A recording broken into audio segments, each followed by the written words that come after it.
Giridhar. Giridhar. Dr. Giridhar.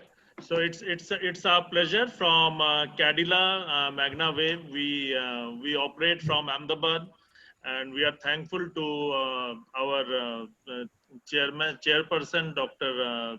Padma Shri, Dr. John, and Dr. Amarnath as a moderator continuously for this 12th or 13th session known as online OMG. OMG is not, oh my God, it is Orthomedics Group which is being created. So thanks for joining hands and giving this platform to the whole fraternity. This is our Cadila in Ahmedabad.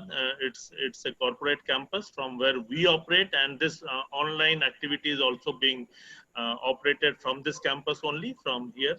We all are working, coming into the essential pharmaceutical ingredients. So we are not working from home. We rather work from this office, and we welcome all the delegates.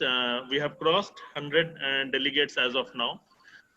And another 10-15 minutes will cross maybe 160, 170. So we request Dr. Amannath to take the session forward along with Dr. John. Thank you, sir. Thank you. Thank you, Kaushik. Thank you. It's been a pleasure to have this platform and share our knowledge, because today there's no boundaries. So knowledge has no boundaries, and naturally each and every one of us learning from each other.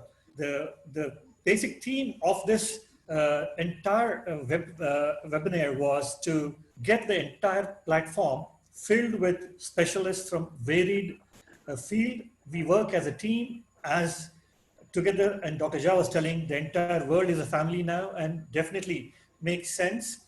And without taking much time, and the theme of today's is living on the edge with fast and furious, the corona. So we have Dr. John as chairperson and Dr. Jha as co-chairperson. Dr. John, you take over. Yes. Yeah. You can introduce the speakers. Who is going to speak first, Gifty or Giri? Giri will be talking first. Okay. I just want my screens to be shared.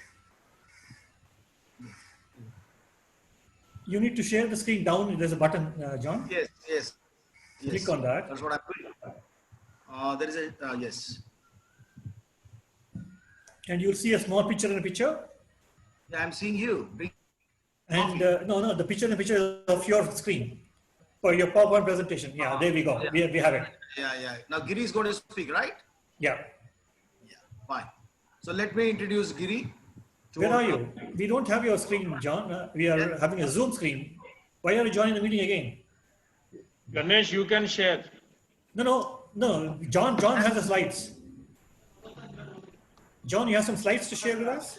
Yes. Sir, Ganesh is also having the slides. So why don't Ganesh run it? Why don't Ganesh run it? Ganesh, you can put the slides. Oh, no. Can you see? No, you're on the wrong window, John. You're on the Zoom meeting window. You clicked on the wrong window. Anyway, Ganesh will share it, don't worry. Just a minute.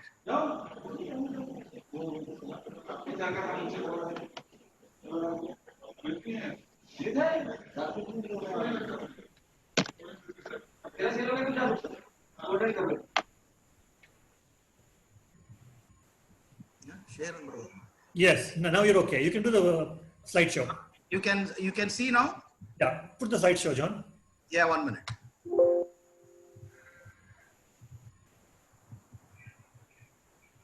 Can you see? Yes. Yes, this is a brief on Dr. Giridhar Hampapura, an UK-based orthopedic surgeon of great standing. Everyone should know who is Dr. Giridhar Hampapura. Giridhar Hampapura is a UK-based orthopedic surgeon. He provides advice on prevention and management of work-related musculoskeletal disorders. His interest in work and health stems from his days in ESI Medical Services in India, when I was also in ESI at the time. He lives and works in the UK since 1995. He's much interested in preventative orthopedics. He did his dissertation under the supervision of Sir Professor Keith Portal on pre-hospital trauma deaths. He was awarded the prestigious fellowship by the Faculty of Occupational Medicine during 2008 for his contribution to the field, one of the very few doctors of Indian origin to achieve this accolade. We congratulate him on this effort of his. He works in the independent sector at Bupa, Manchester, Reading and London King's Cross Clinics. He's an examiner with Royal College. Currently, he holds an honorary position of Deputy Regional Specialty Advisor for Kent, Surrey and Sussex East Region. He is a chartered member of the Institute of Occupational Safety and Health. He is an occupational health expert. He provides advice on health and safety issues. He is my childhood friend. Most importantly, his family is a greater friend even to this day. It's a delight to have him on board. Over to you, Dr. Giridhar Hampapura. We thank you for your participation. Okay, John, thank you. I'm going to put on, you can stop sharing now. Yeah. Great, Yes. wonderful. Now, what I'll do, I will get Giri's slides back on. And Giri, give me a second. Giri has been muted. Sorry? Please unmute Giri. Oh, we'll do. Yeah, now I think. Yeah, I've done it. Yeah, thank you. Giri, just a second. I'm coming there. It is already done there now. Good. John is unshared his screen, and I need to share my screen now to you, and you're there. And I'm going to share that. In a couple of seconds, you're going to be on now. You can see the screen. Yeah. Yes. Wonderful. Now we'll come on to the PowerPoint play. Right. There you go. Yeah. Giri, you're on. Good afternoon to everyone. My name is Giridhar, as John Ebenezer introduced me. Thank you very much, John, for your kind introduction. Well, I am trained as an orthopedic surgeon. I went into help in occupational medicine to sort few musculoskeletal problems out. And I later entered a formal training program to become a consultant occupational physician within the British system. I'm also a chartered member of the Institute of Occupational Health and Safety. I hold some academic positions. My job and role is essentially to advise on interaction between work and health and vice versa.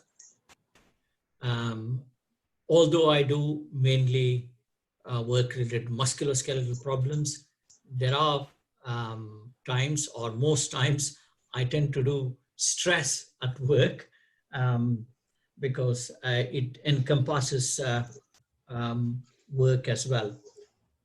Health issues at work.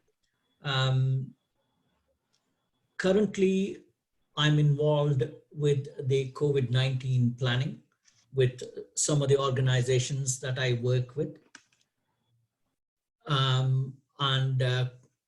UK as a whole is working to the standards stipulated by the Public Health England. Public Health England has a website. I would encourage people to go into that website, visit the website, and then review the references provided because it is extensive and it is really good. And some of them are really simple because British always like simpleness. Can I have the next slide, please?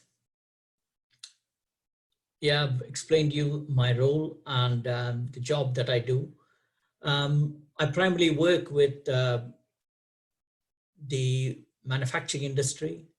I worked with Land Rover, Jaguar and Toyota. I don't work with them anymore, but I understand that they have stopped the production as well.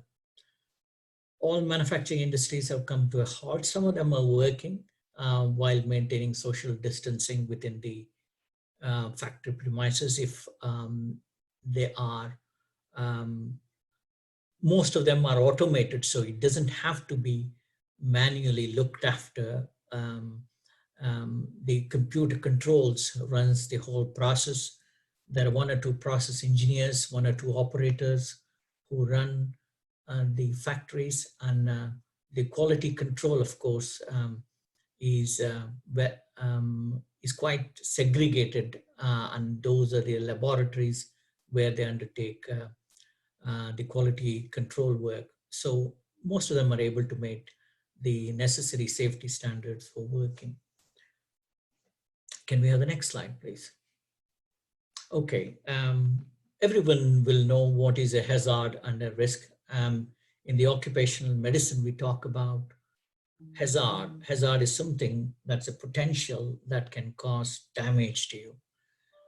Most of the times we tend to deal with, in the occupational health, we tend to deal with physical hazards, which can lead to musculoskeletal problems, psychological hazards, which can lead to stress, depression, anxiety, and biological hazards are quite rare, but quite common in NHS. But with the good safety control, people suffer from less of biological hazards.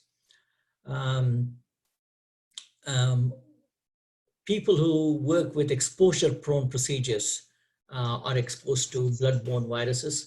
So that's one of the hazards within the healthcare industry. The risk is the likelihood of that hazard causing the harm. So the maximum risk in this case can be death, really. So let's go to the next slide.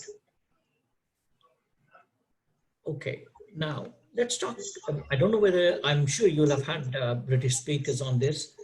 Um, the public health recommendations were slightly different from the World Health recommendations. Whereas the World Health recommendation suggested people to stay off work for 15 days, the Public Health England suggested, sorry, the WHO suggested 15 days, and the PHE suggested only 7 days. That's because they did the nasal swabs, which is just a testing of the genetic code within the nasal mucosa. And that's when they felt that the viral shedding was highest for the first few days. And after 7 days, they were not infective. That's what they thought. And they suggested to stay off work for 7 days. But symptoms could last longer, and they suggested people who had longer symptoms can stay off work for long. They also advised that people with comorbidities, such as diabetes, hypertension, cardiac condition, chronic kidney disease, immunologically compromised people to stay off work or self-isolate, which has been a good advice and been followed by a lot of employees, including healthcare professionals. If you see the behavior of the virus itself, it has been slightly different when compared to India. I do a clinic in central London. While the corona was in full swing in Wuhan, I was still traveling in tube, which is the London metro, with a lot of people around me. Nobody was wearing masks. And those of you who have visited London will know it is actually a mini world. London Heathrow is #1 airport in the sense of passenger density and passengers passing through. I understand that this is going to be replaced by Dubai soon, or it has already been replaced, I'm not really sure. So London is a very congested place, and people from all over the world congregate in London. Mainly because of the business hub, the City of London, which provides 1/4 of the income for whole of the UK, has got a lot of visitors coming from various parts of the world. And that sustains a lot of subsidiary industries within the City of London and outskirts of London.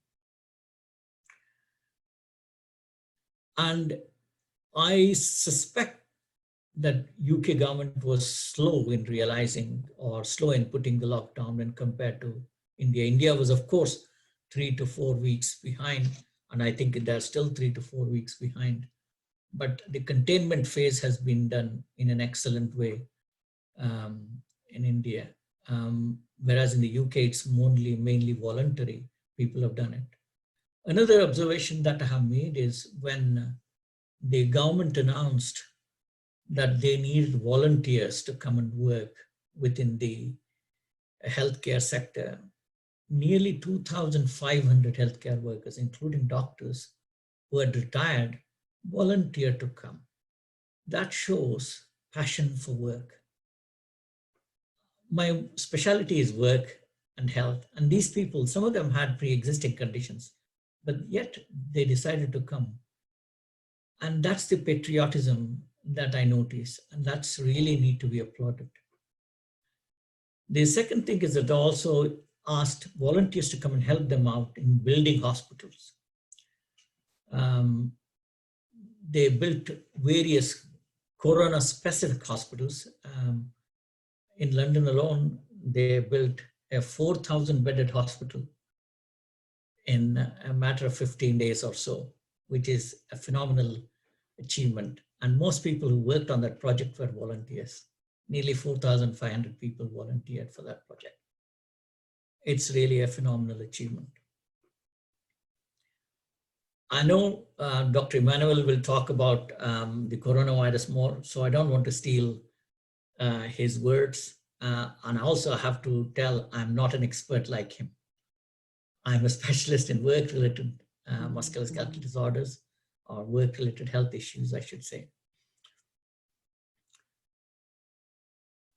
What I have found is that we are all trying to discover what this condition is, what this virus is. Nobody knows anything, to be honest with you. This virus is changing its character day by day. This virus has also created various scenarios which had previously doctors had unheard of. And it has also given the opportunity for collaboration and doctors to think innovatively. This is something that I've noticed.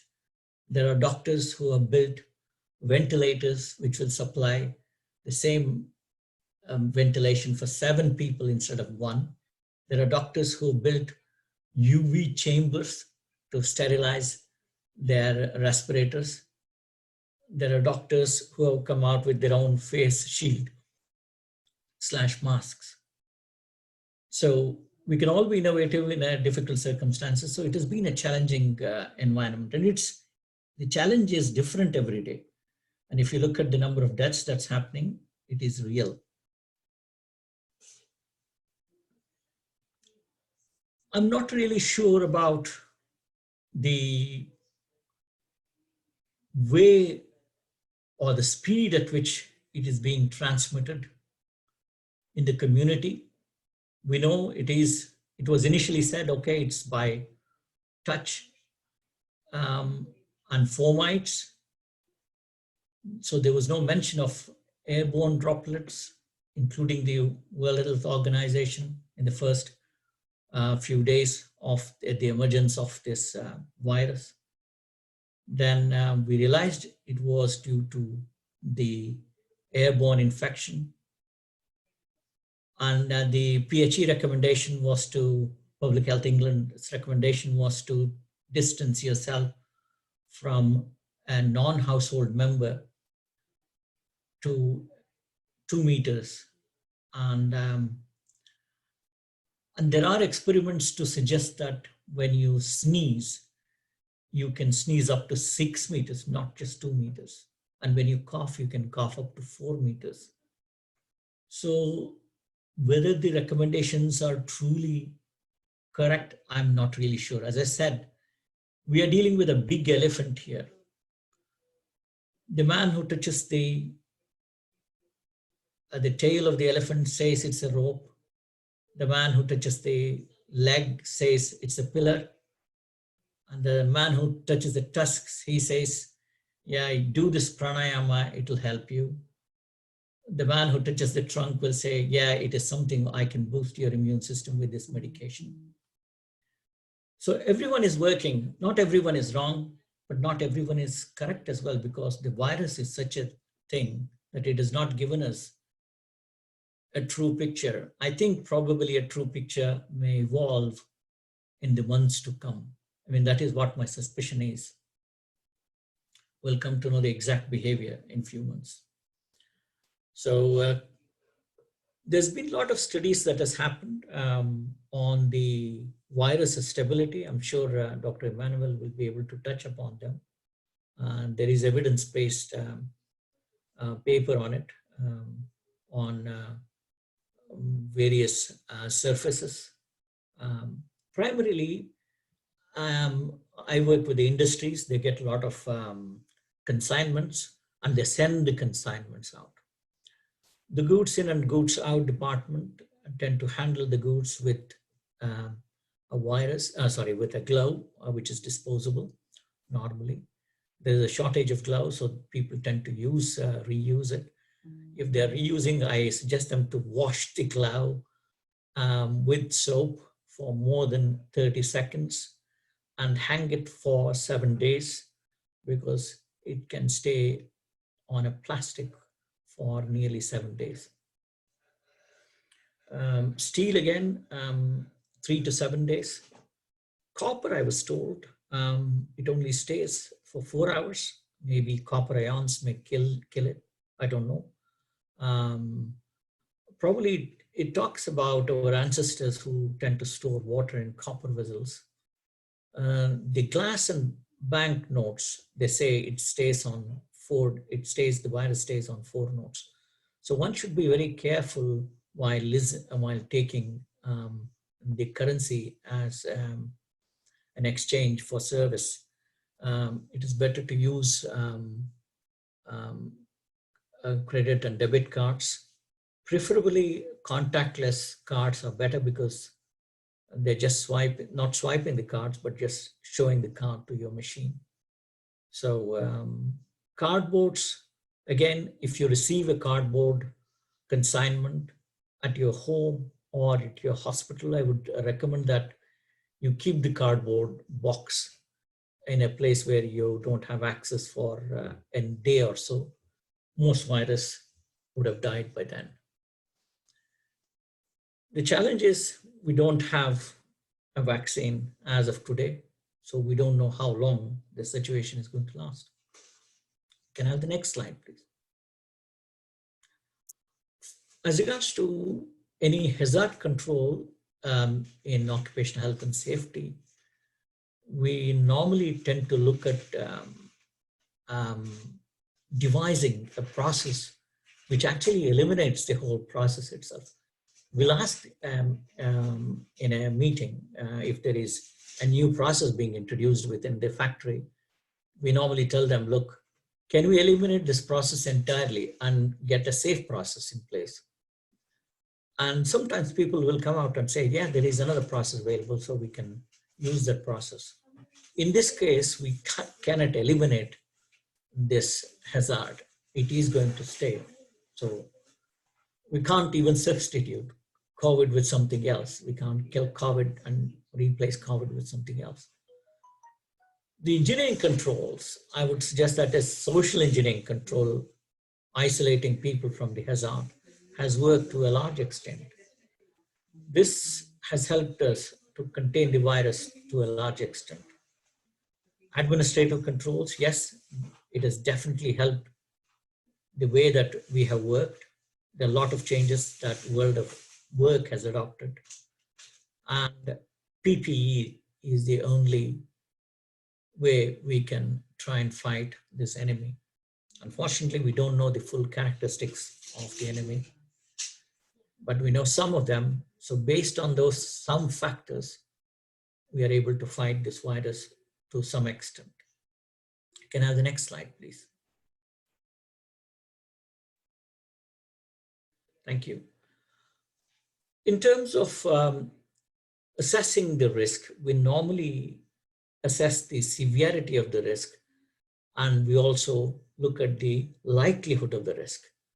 And we draw a matrix of how much of risk is going to cause the level of severity. If the level of severity is catastrophic, then it's not worth taking that risk. If it is an unlikely thing, yes, we can go ahead and do the process. If there is remote chance, yes, we can still take a chance. And if it happens seldomly as well, yes, it is good. So if you look at the slide, those are all shaded in green. But if it's going to happen frequently, the likelihood of the event happening frequently, then it is heading towards a catastrophic risk, a serious, major catastrophic risk. COVID, when it causes stochastic effects, that means when it causes the immune system to go on overdrive, it definitely leads to catastrophic effects. The thing about, the sad thing about is we do not know who is going to have this catastrophic effect. We know few, we know few factors such as hypertension, chronic kidney disease, diabetes, immunocompromised individuals has the risk of having a catastrophic effect. But there are other people who also had catastrophic effect. I'm sure Dr. Emmanuel will be able to tell us something more. There's also something known as a phenomenon of anergy, where you can have an abnormal immune response. I mean, I learned when I was in doing my pathology, and my professor taught me about it because we were talking about tuberculosis test, the HEAF test, and some of them could come up with a negative test despite having significant tuberculosis. And these people had either miliary tuberculosis or had poor immune system. They produced no reaction to it. So we don't know whether the antibody tests that we are developing is 100% foolproof as well. So can we move on to the next slide, please? Okay, I was talking about the stochastic and non-stochastic effect. Non-stochastic effect is a dose-related problem. For example, if somebody is working on a process, I'll equate it to musculoskeletal, you'll probably easily understand. If somebody is working on a process that is unergonomic and has to use joints beyond the range of normal movements on a repetitive basis, then more than likely he will sustain strain and stress of the muscle and the joint. Similarly, the more the virus can lead to increased viremia. But having said that, it has not been proven. There are people who have worked in the front line, exposed to a lot of virus. Some of them have not developed any non-stochastic effect. We don't know. Everybody is using the same technique. Everybody is using the same PPE. But why some people have developed, we are unable to answer.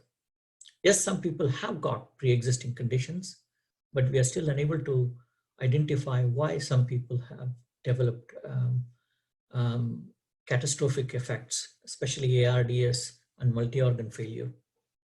Stochastic effect is non-dose related. And I think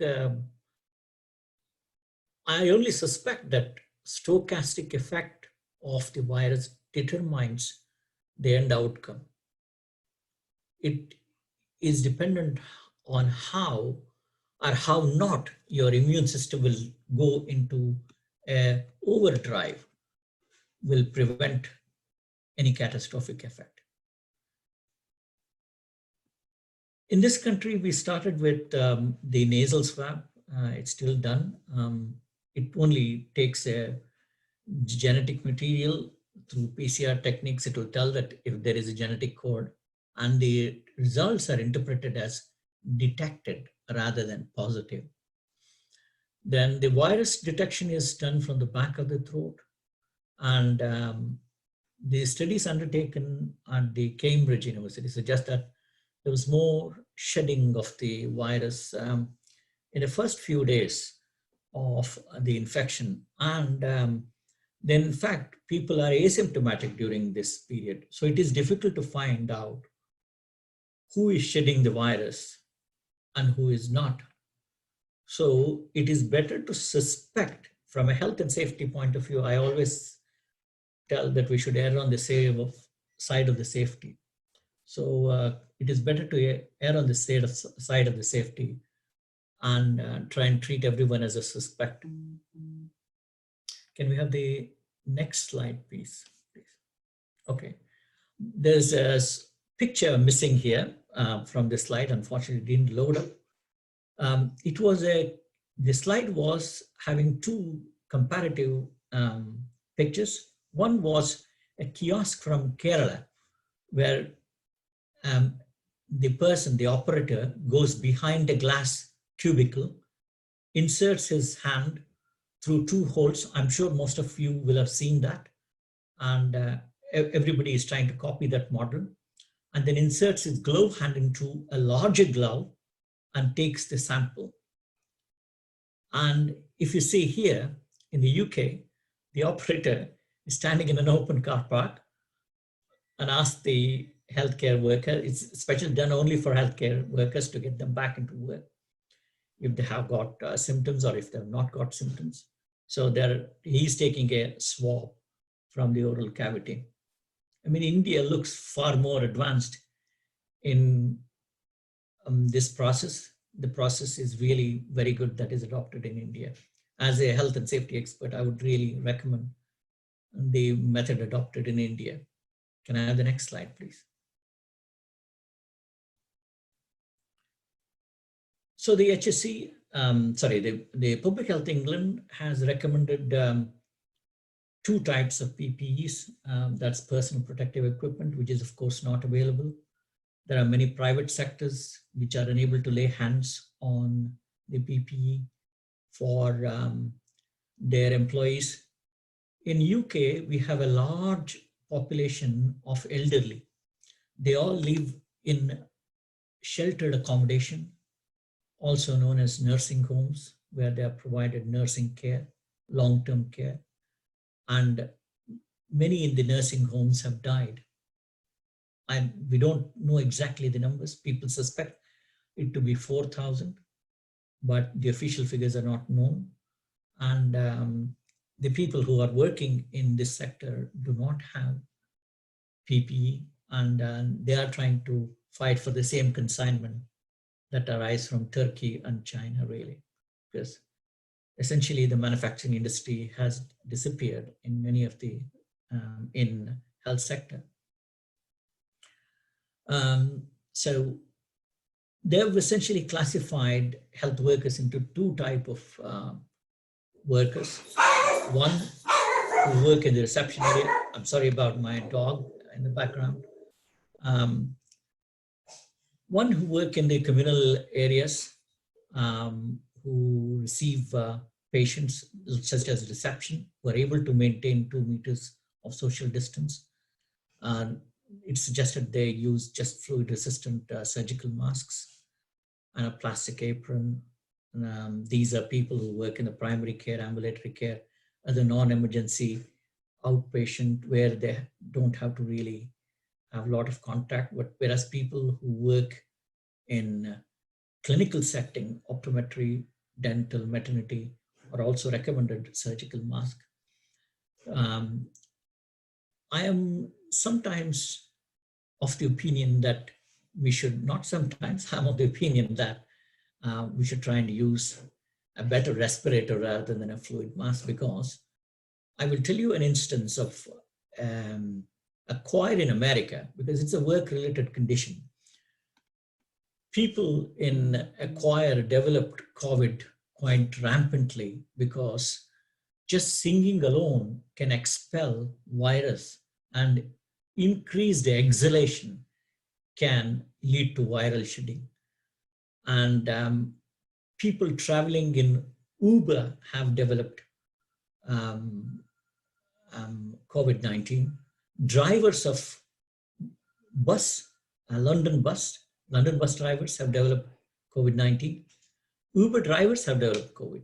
So increased exhalation, and I think not just airborne particles, but even minute droplets, I think, are emanated through just by talking or exhalation. That's what I suspect. Um, Unfortunately, I have no lab facility to prove or disprove it, because most experiments are done in controlled manner.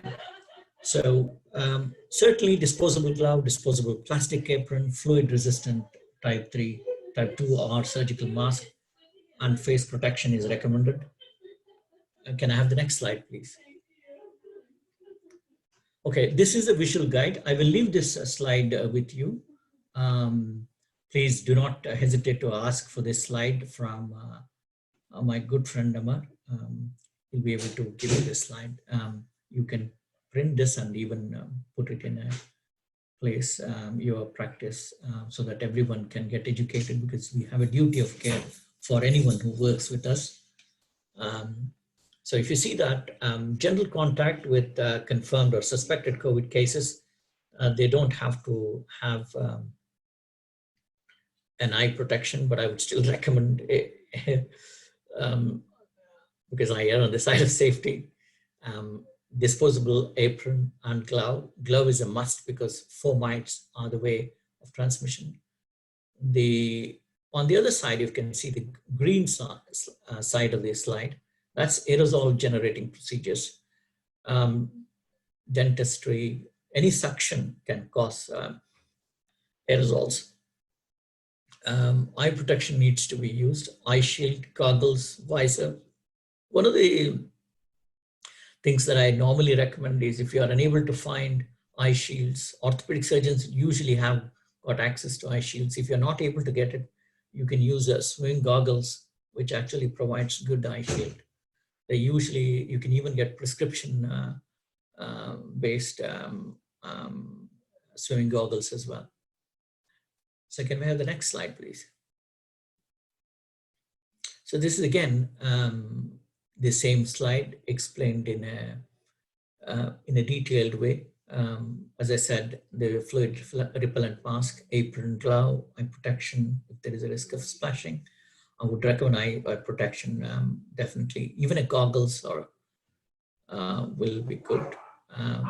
Then the one which is where the airborne generation is there, then you can use an FFP3 respirator.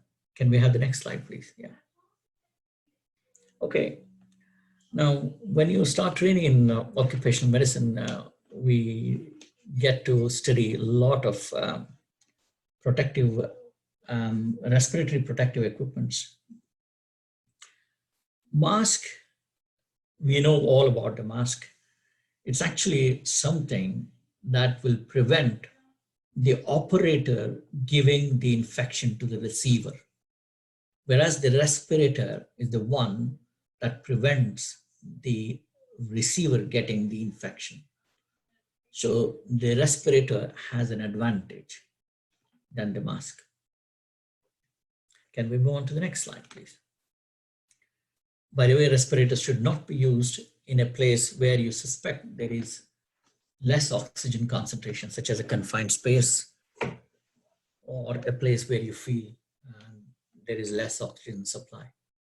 Masks are loose. They don't normally fit well. They don't cover the entire aspect of your face. They only cover the nose and mouth. There are loose areas around through which the infection can get in. It is designed as a one-way protection. For example, surgeons spreading the infection by cough or sneeze on vulnerable patients. Or again, there are safety ratings for this. You can use either one of the NOISH equivalent to CME IOSH of this country. It's an American safety standard. EN is the European norm. Then, as I said, masks are very essential. I think I would recommend people to wear masks because that itself will prevent the infection going out of someone who has got COVID. So certainly I would encourage everyone to wear masks. I think India has done better enforcing masks on them, but we don't know the standards of the mask use. So I'm not really sure how effective they are, but looks like the results are good. Can I have the next slide, please? Okay, respirators are the one you saw the picture. In the UK, we tend to use FFP3, FFP2, FFP1. The higher the number, more the protection it gives against the airborne particle. It's equivalent to N numbers within the American system. So as India follows the American norms, so N95 tries to give you 95% protection against airborne particles of anything more than 0.3 microns. But the truth is the COVID virus is somewhere between 0.125 microns to 0.3 microns. So if it's a smaller viron, it will definitely get through even this respirator. But anyway, it gives some protection. Also, there is a factor that you need to consider because it's airborne particles, the speed at which the airborne particle is going, the humidity of the working environment, and the general temperature, and the charge of the particle as well. Even viruses have got charges. They're electronically charged. So it depends on the charge of the particle. Depending on that, the speed varies and the penetration varies. So my suggestion to everyone who is now going to shop around for N95 masks, if you've already got stocks, please go and check it. Check if you've got, FFP marks, because then that's more CE mark. CE is conformity European, which is more for European designs. There's also a EN standard, which is, and the manufacturing standards, if it has been met, they will have the numbers. But there are people who can even print that and sell it to you. Make sure that you buy from somebody who is reputed and who knows health and safety in a better way. If you're able to get hold of FFP3 masks, it's a lot better. The ratio of protection is FFP1 can give you 4 times the protection of the mask, FFP10 20 times, and FFP3 20 times better against the aerosols and the molds. Basically, most of these experiments were done with the molds here because they're used by the construction industry people to prevent basically pneumoconiosis. There you go. So when the question is all not just buying one, I want you to go and see videos as to how safely you can use it and how safely you can wear it. That's very important. You have to put it against your nose and mouth, use the strap, one strap, and put it behind your head and the another strap, and then seal your nose and mouth. Make sure that the seal is perfect. Once the seal is perfect, give a hard blow. And if you're a spectacle wearer, you have an advantage because it will steam up. If it steams up, there is an air leak. If there is no steam steaming up, so that means you've got a perfect seal. That's how it should be. And these respirators are good because it allows two-way of both air going in and air coming out. So that's something good. The next thing is that there are valved respirators, We call it respirators because that's the terminology we should be using. They're not really masks, but we, in general colloquial term, we tend to use N95 mask or FFP3 masks as well. So these respirators can come with a valve, but I'm not really sure if you're opening the valve and closing the valve, how safe it is. You can have the next slide, please. One of the problems that we have noticed is people with claustrophobia having difficulty using these respirators because it's a very tight fit. Some people feel, I can't breathe at all. So it becomes difficult, but people get used to it after some time. Non-valve, as I said, non-valve will give good protection. They're also designed to protect the wearers. Can we move on to we'll talk about the UV sterilization. If you look at YouTube, there are various DIY things that has been developed to sterilize these respirators. If you don't have access to UV light, if you've got access to sunlight, and if you keep it in sunlight for 7 days, because it can only survive for 7 days outside, in a maximum, I think the half-life in a sunlight, which has got some UV rays, is less than 5 days. I think all India Institute of Medical Sciences have issued 5 respirators to each resident. Not really sure is the right way, but anyway, even in America, they have given these kind of things and asked them to store in a brown bag, which we think is a far more advanced country. But now the hospitals have come up, they have devised their own sterilization chambers where they're able to sterilize. It needs to be sterilized. The outer surface of this should not be touched because it's got COVID-19 potentially. Can I have the next slide, please? Yeah, Giri, thank you. Now, I think we have time limitations. If you can get on, is it all right? I can get on. I'll just finish off with the challenges. I'll just run through the slides quickly in a minute. Fantastic. Thank you, thank you, thank you. Thanks for warning me. Thank you. I was not keeping a watch on my time. Thank you. Can I have the next slide, please? Okay, powered air fueling respirator kit. If you can afford, buy it. That's the best way because it's got an air purifier which purifies completely. You can get DIY kit. You can get, ready-made kits.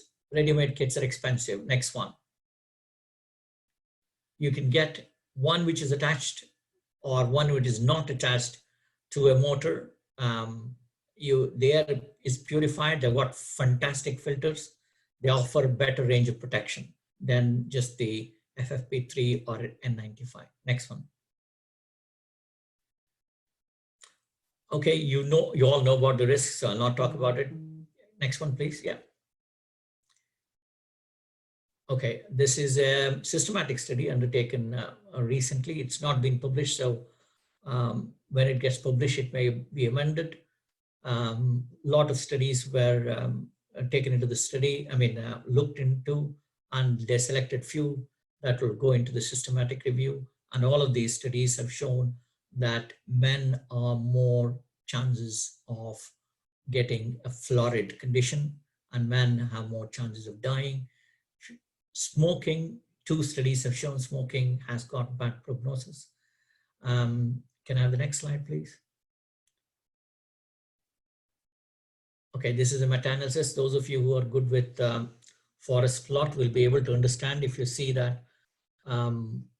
If you look at number 1 line which has got 1 on it, most of the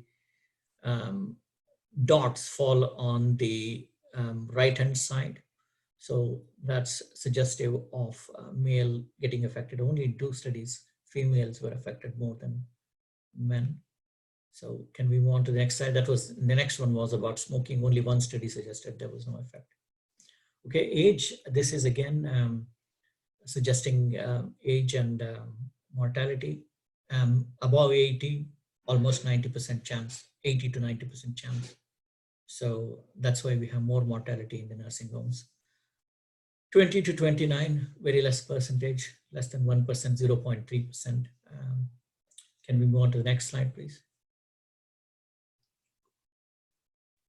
So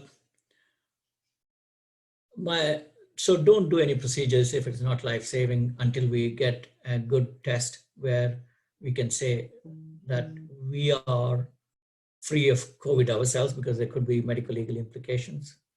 Do the procedure if it's a limb-saving or a life-saving condition, otherwise, or possibly. I have got difficulties in trying to tell who is an essential person, who is not an essential person. For me, police, cleaning, drivers, warehouse people are essential workers. Of course, healthcare workers. Can I have the next slide, please? Number of deaths just keep increasing in the healthcare sectors. I think these figures are old from Medscape. I think in the UK alone, there must be more than 95 doctors, not just doctors, healthcare workers. Can I have the next slide, please? So antibody test, this is something I'm sure we'll be able to talk about in the future. People are trying to develop antibody tests. UK imported 20 million worth of antibody kit, which is lying in the shelves because we are not using it, because we are not sure whether if it is a valid test or not valid. If you don't have a validity, then the test you're doing will be a wrong test. You'll be giving wrong information to people and there'll be wrong consequences. So even the news from America is the federal government is now faulted with public health officials for green lighting an antibody test. Having said that, I've been sold antibody tests. A company is asking if we could use. I'm not really sure I'm going to use it, but I can share my screen as to how this works. Give me a second, please.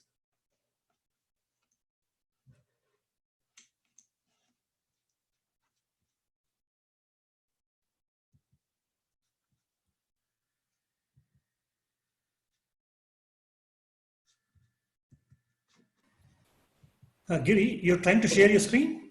Yeah, I'm trying to share my screen. I think you can move on to, yeah? Yeah, we can see that. Okay, this is a test that is being sold here. It costs about $40 pounds. It's like a pregnancy test. There's a control line. So control line will be present in every case. So I'll move on to the next one. Just it gives you, it has to be done using your blood. There's a pipette that is given. Along with that, that's when you have both IgG and IgM negative. As you are all aware, IgM is the first immunoglobulin to be produced, and it stays in your system for 7 to 14 days, and IgG kicks in. I'm not really sure, Dr. Emmanuel may be able to tell me the precise days. It may not be the same for everyone. IgG kicks in after about 10 days and it stays in your circulation for over a month. And this is a test which suggests if just the control line is present, that you're both negative for IgG and IgM, that means either you're not had the infection at all. So you need to repeat the test in 7 days. Then if you get IgM positive, then you think that he has developed, otherwise he's not having the disease. I'll move on to the next one. This is when you have IgM positive. That's when the disease is in the initial stages and is infective. So you would not operate on somebody who has got IgM positive. IgG and IgM, he's convulsing. He could be still infective because he's still got IgM. This is IgG.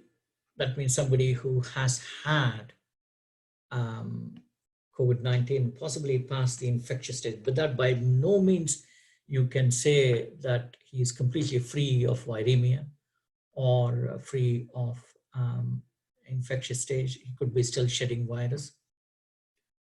So that's the test. I'm not really sure when other people start using, then I will start using, or I want to see the results. How do I go? Amar, can you go back to the slide, please? I think. Hello? Stop sharing.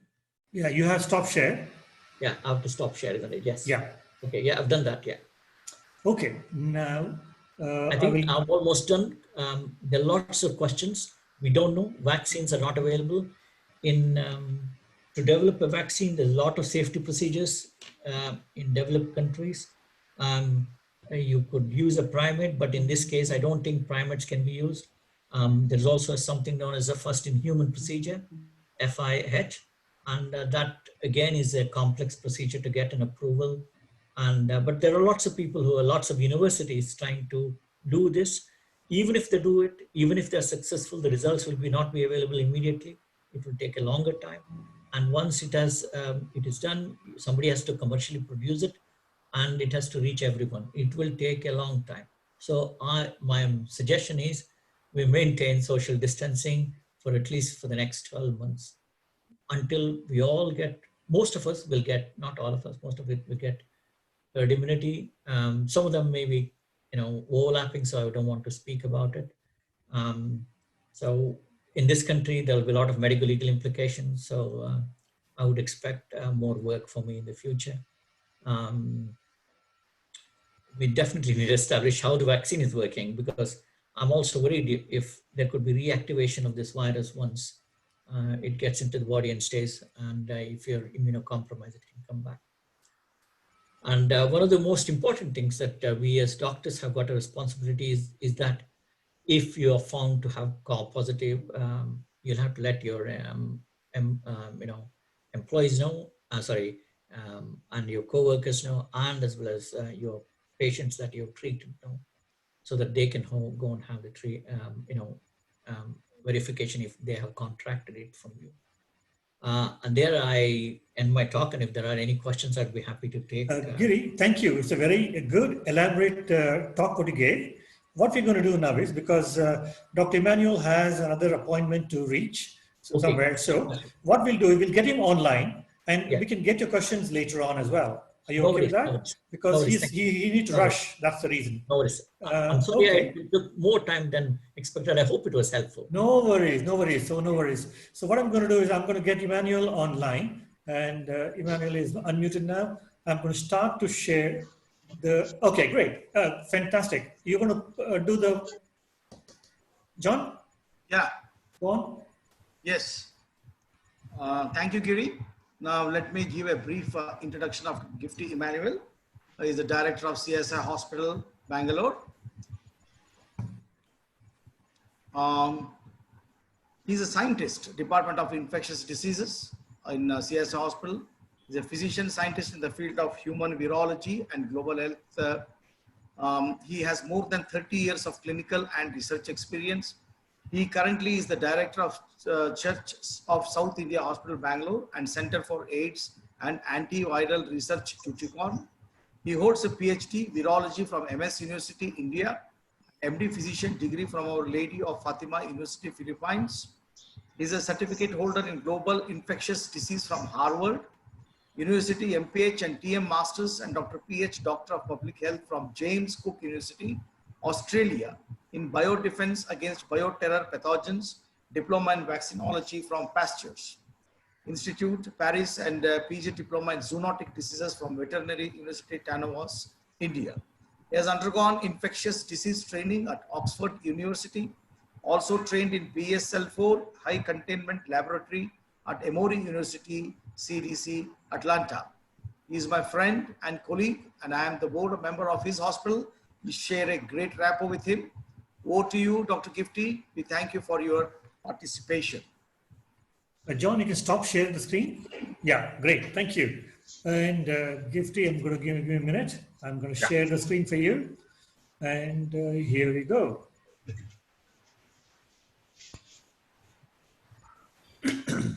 Right. Can I start? Yeah, please, go on. Please go ahead. Yeah.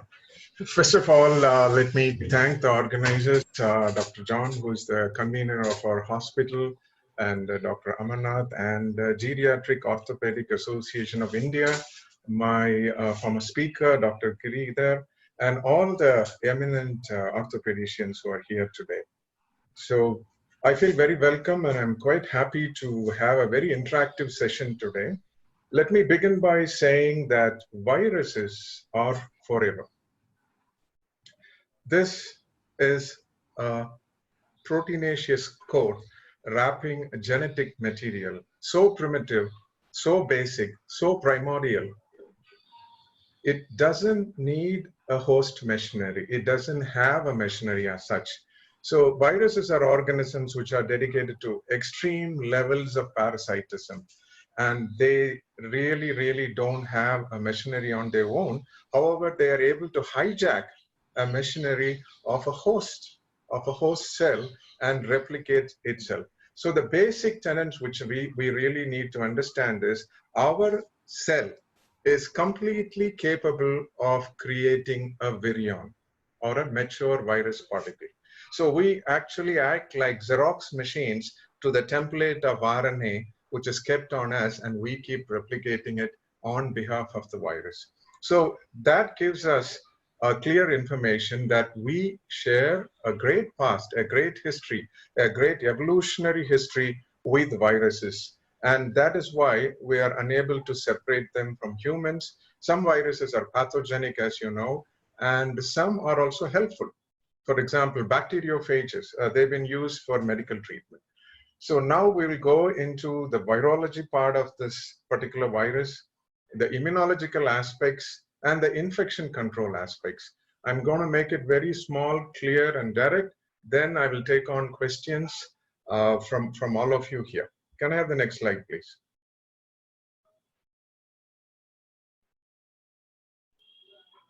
Next slide, please.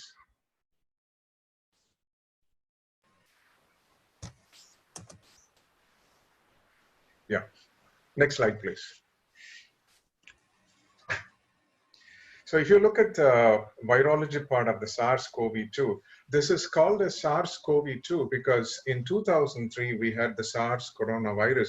The world, for the first time, came across a zoonotic pathogen of unknown origin, suddenly appearing in China, Greater China, and the neighboring countries, causing atypical pneumonia, a lot of fatalities, and we had never encountered anything like that. And that is called as SARS-1. Then later, a few years later, we had another SARS virus, predominantly in the Middle Eastern area, that is called as Middle Eastern SARS virus. And currently, this particular virus is called as SARS coronavirus 2. So that is a very clear classification given by the International Committee on the Taxonomy of Viruses. Many times this is the virus which you need to mention, but many people use the terminology COVID as the virus. COVID is the disease and SARS-CoV-2 is the virus. COVID was named by WHO because they call the Ebola virus disease, so they call it the coronavirus disease. And SARS-CoV-2 is the exact name of the virus. They are not interchangeable. One is the agent and one is the disease. So that's how we need to use this terminology. And this is a novel zoonotic pathogen. So if you look into the history of this virus, we really do not know where it descended from. But when we compare this virus to existing viruses in animals, we know for sure it descended from one of the bat viruses, an ancestral bat virus which descended into human population after making multiple attempts in entry, and finally it has got a breakthrough. It is entered into the human population. Basically, it's an RNA virus. When you call an agent an RNA agent, it is very well understood. It is error prone. The RNA has no fidelity of reproduction. So when you make copies of RNA, there is a lot of error. As a result, mutation occurs. And because of mutation, they can become refractory to vaccination and current generation antiviral drugs. So that is the thing bad about RNA viruses.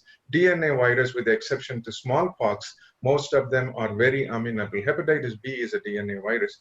But RNA viruses like HIV, Ebola, and SARS and coronaviruses are highly prone for mutation errors, and thereby they are very hard to manage. The virus is around 200 nanometers. It is a spherical virus, and it gets the classical name corona because of coronation or crown. The outer blebs, they appear like the crown, things on the crown, so that's how they are called as coronaviruses. There is a lot of misunderstanding on coronaviruses. I've seen even doctors who go on television channel and say coronaviruses were always with us. What they are referring to is the common cold coronaviruses. There are 4 strains of common cold coronaviruses, and we have 3 zoonotic coronaviruses, that is SARS-CoV-1, the MERS virus, and SARS-CoV-2. So on the whole, there are 7 pathogenic coronaviruses, out of which 4 cause common cold. So we will not confuse these 2 virus designations, which is very, very important. The basic understanding of virology is very essential in containing and understanding the pandemic. Can I have the next slide, please? Yeah, if you look at the structure of this virus, it has got something called spike protein. 4 proteins are there, and these are very essential for the multiplication survival of the virus. The spike protein, or the very important protein, then the envelope protein, the membrane protein, and the nucleocapsid protein. The problem here is, though it descended from the bats, the bat virus, or it is called as RTAG3, does not contain the spike protein for essential entry into humans. As you know, ACE2 receptors are the receptors which bind to the virus, and if the virus doesn't have a spike protein for entry, it is almost impossible for the virus to gain entry into a human cell.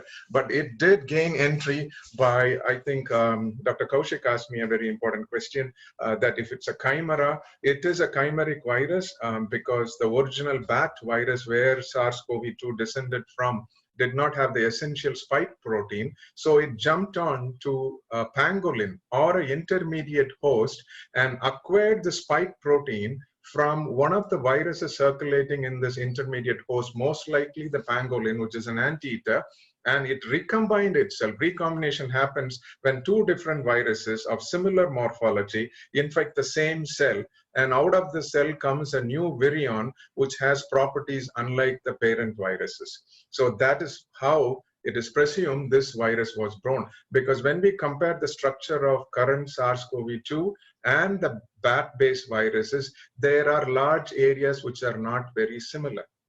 So how did this particular spike protein come from is a big evolutionary question, and that is also giving theories to the bioterror origin of this virus, which I will discuss in the course of the talk. Next slide, please.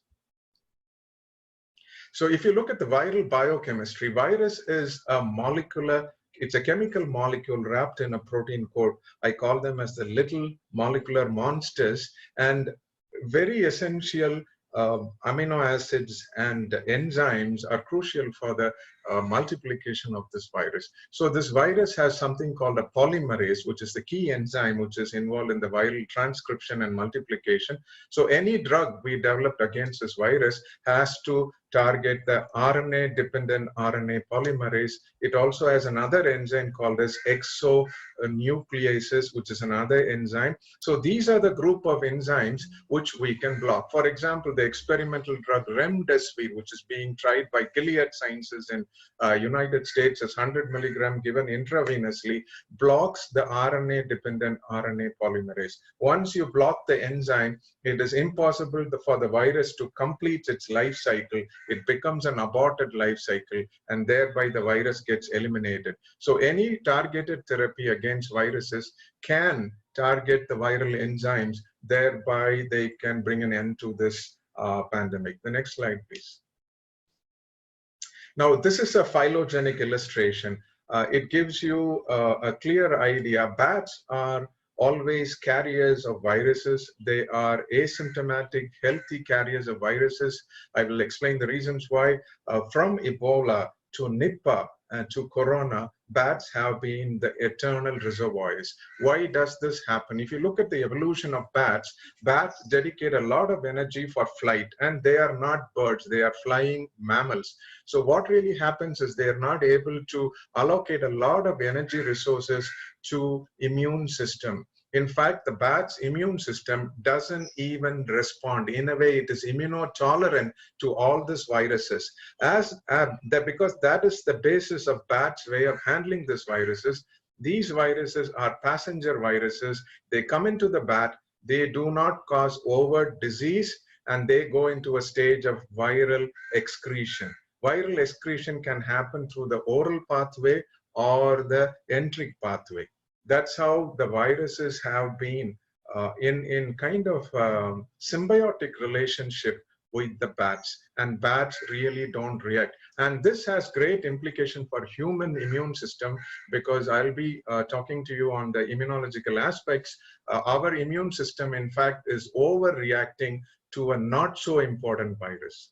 When you compare COVID virus or the SARS-CoV-2 to Ebola virus or Marburg virus or the Lassa virus or even the yellow fever virus, it is not a significantly big virus. Almost the mortality rate matches that of a simple tropical dengue fever virus. Unfortunately, we are all facing a huge pandemic because our immune systems are overreacting, and the bat's immune system is really not overreacting. Can I have the next slide, please? Now, this is an illustration which shows, this is the particular bats which are perpetual carriers of these kind of lethal viruses, from filoviruses to coronaviridae. And bats, as you can see, these are horseshoe bats. They are also sometimes called as fruit-eating bats. There's another category. And hematophagous bats. These are bats which live on other animals and insects. These bats carry these viruses without showing overt sign. And within bat colonies, they can spread this virus because of co-roosting. They all roost together, and they have the habit of feeding young ones of the other. So they are able to transmit the virus among themselves. A kind of exchange happens.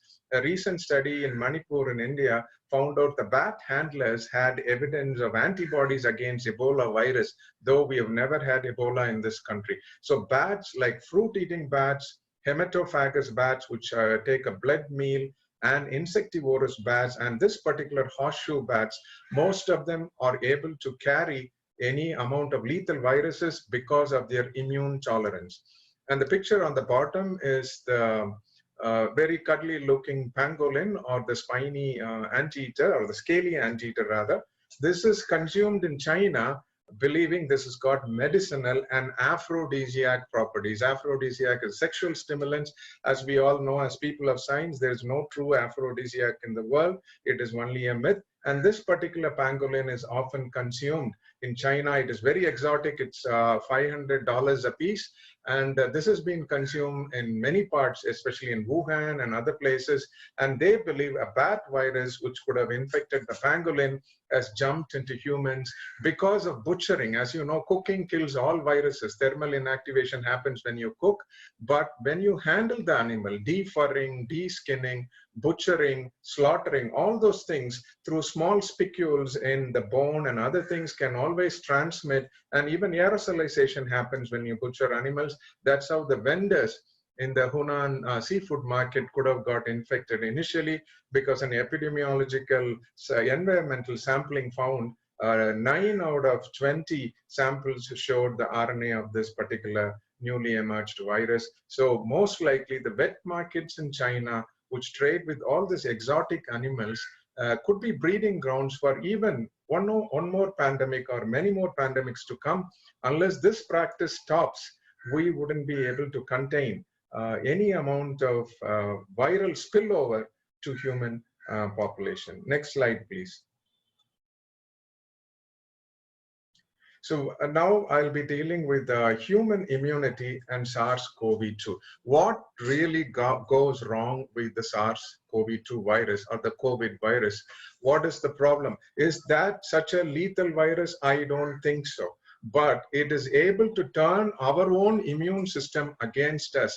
It is like a judo exponent who takes the opposite exponent's weight and pulls him upside down. This virus is able to play the superb game of turning our own immune system against us, something like a concept of autoimmunity. It really directs the virus, directs the immune system against us, and it is able to really do damage to our entire human body in several ways. Next slide, please.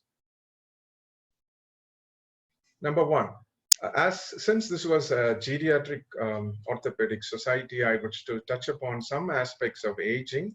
aged people whom you will be doing procedures with. What is the problem in aging? As you know, there is something called aging of the immune system. And the immune system, like every other system, like a hematological system or the bone marrow and other things, does age with time. And as it ages, there is any sense of the immune system. There is a diminishing renewal of the capacity of the hematopoietic stem cells, and there is a decrease in the activity of dendritic cells. These are antigen presenting cells which capture antigen and present to the immune system, but these cells are not very active. They have pseudopodia. They are in constant surveillance. Moment they see a viral antigen, they present it to the immune system, and the cytokines and the killer T4 lymphocytes immediately jump into action. These cells decrease in their number. There is oxidative damage to the DNA, and there, because of increased metabolic activity over the years, there is also reduction in the length of telomerase, which is a very important aspect of the chromosome. There is truncation and reduction. This also plays a very important role in the poor or poorly orchestrated immune response, or slowing down or reducing or a tapering or a cadence of the immune system towards the end of life. It starts around 65 years of age, and the slowing down peaks around 85. And this is the age group in which COVID has been extremely highly fatal.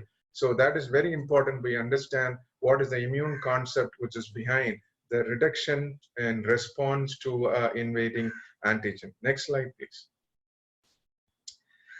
Now, memory cells are very important because these cells are the ones which remember antigenic stimulation. So memory cells are so key even for vaccine-induced response. So there is a group of memory cells in elderly, but this group is not competent.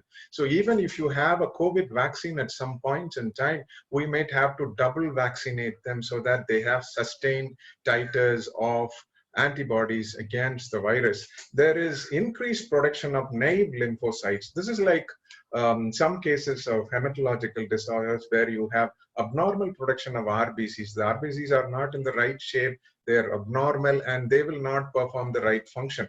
That happens in aging. And thymus, as you know, is a gland which is the place where the T cells are schooled.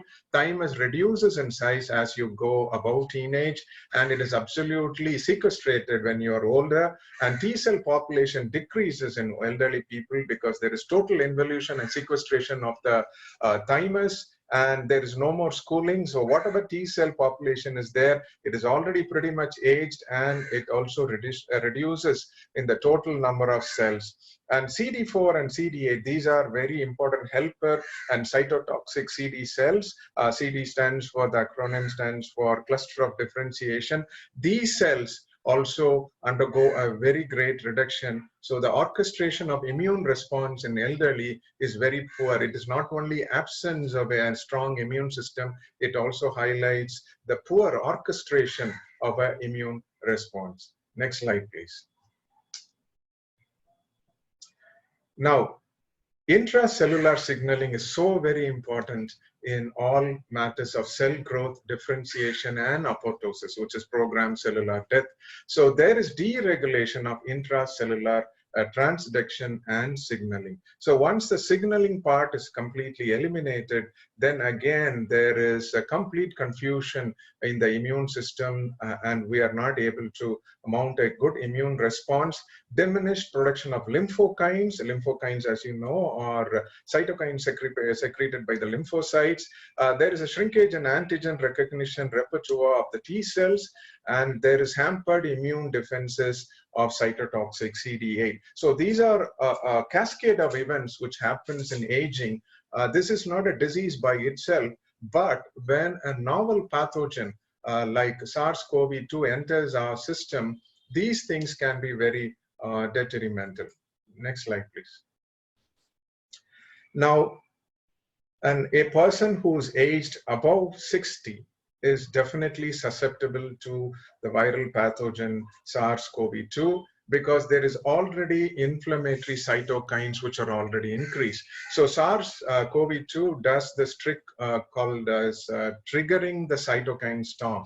Hypercytokinemia, especially interleukin-6 and inflammatory markers like tumor necrosis factor alpha can cause multi-organ damage and shutdown. So once this is triggered, no amount of intubation and ventilation and dialysis and extracorporeal membrane oxygenation is not going to help. So we need to block this immune cascade which triggers the cytokine storm before it happens. Once it happens, we don't have much therapeutic options except administer monoclonal antibodies specifically against interleukin-6. As you know, monoclonal antibodies by themselves are quite toxic. Sometimes they can cause gangrene, they can cause flu-like syndrome, they can cause myocarditis, and at the same time, they are very expensive, might not be applicable in a large-scale scenario. Then apart from that, there is impaired clonal proliferation to antigenic stimuli, because the clones of B and T cells need to proliferate on command, but it doesn't happen as far as aging is concerned in a very effective manner. Then there is T cell energy, as my former speaker hinted on. Is energy is a state when you have effective T cells, but they are not doing their job.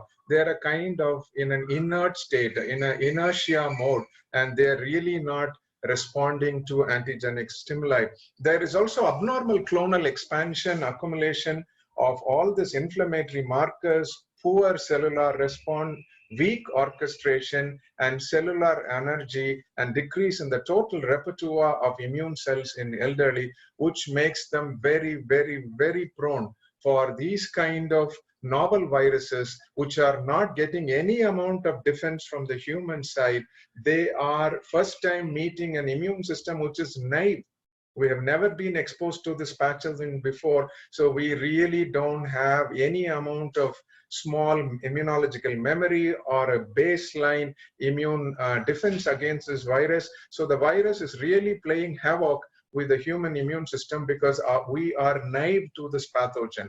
To add to that, aging causes one more strata of problem, and especially when you're doing surgical procedures in people with COVID, and if they are elderly, their chance of recovery are very difficult. They will have an increased viral load. So increased viral load will also increase the transmission possibilities.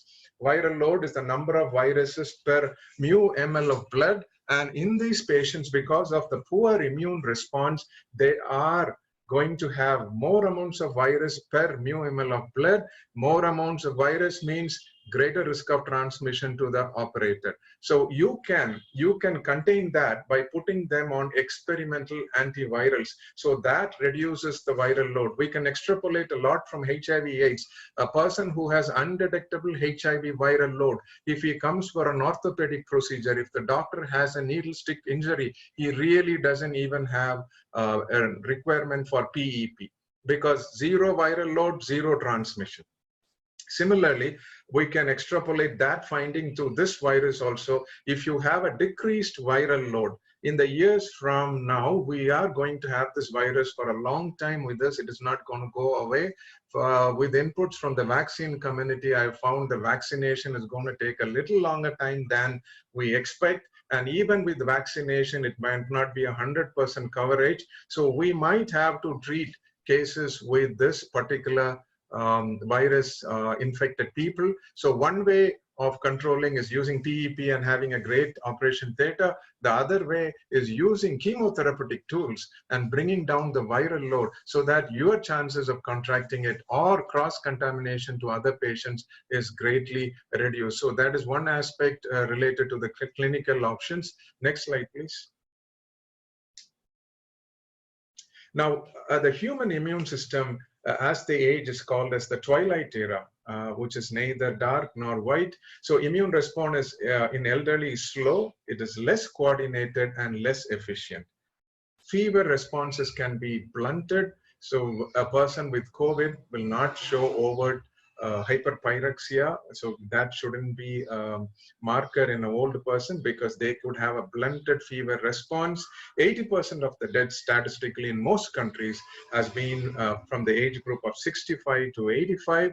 And though management of supportive management, experimental therapies and evolving recommendations are going on, we need to find a way where we can reduce the vulnerability of elderly to this particular pathogen, because we cannot really bank on the immune system alone. For the above reasons, we need to use antiviral drugs, and secondary benefit includes reduced transmission risk to surgeons and operation theater assistants. Next slide, please.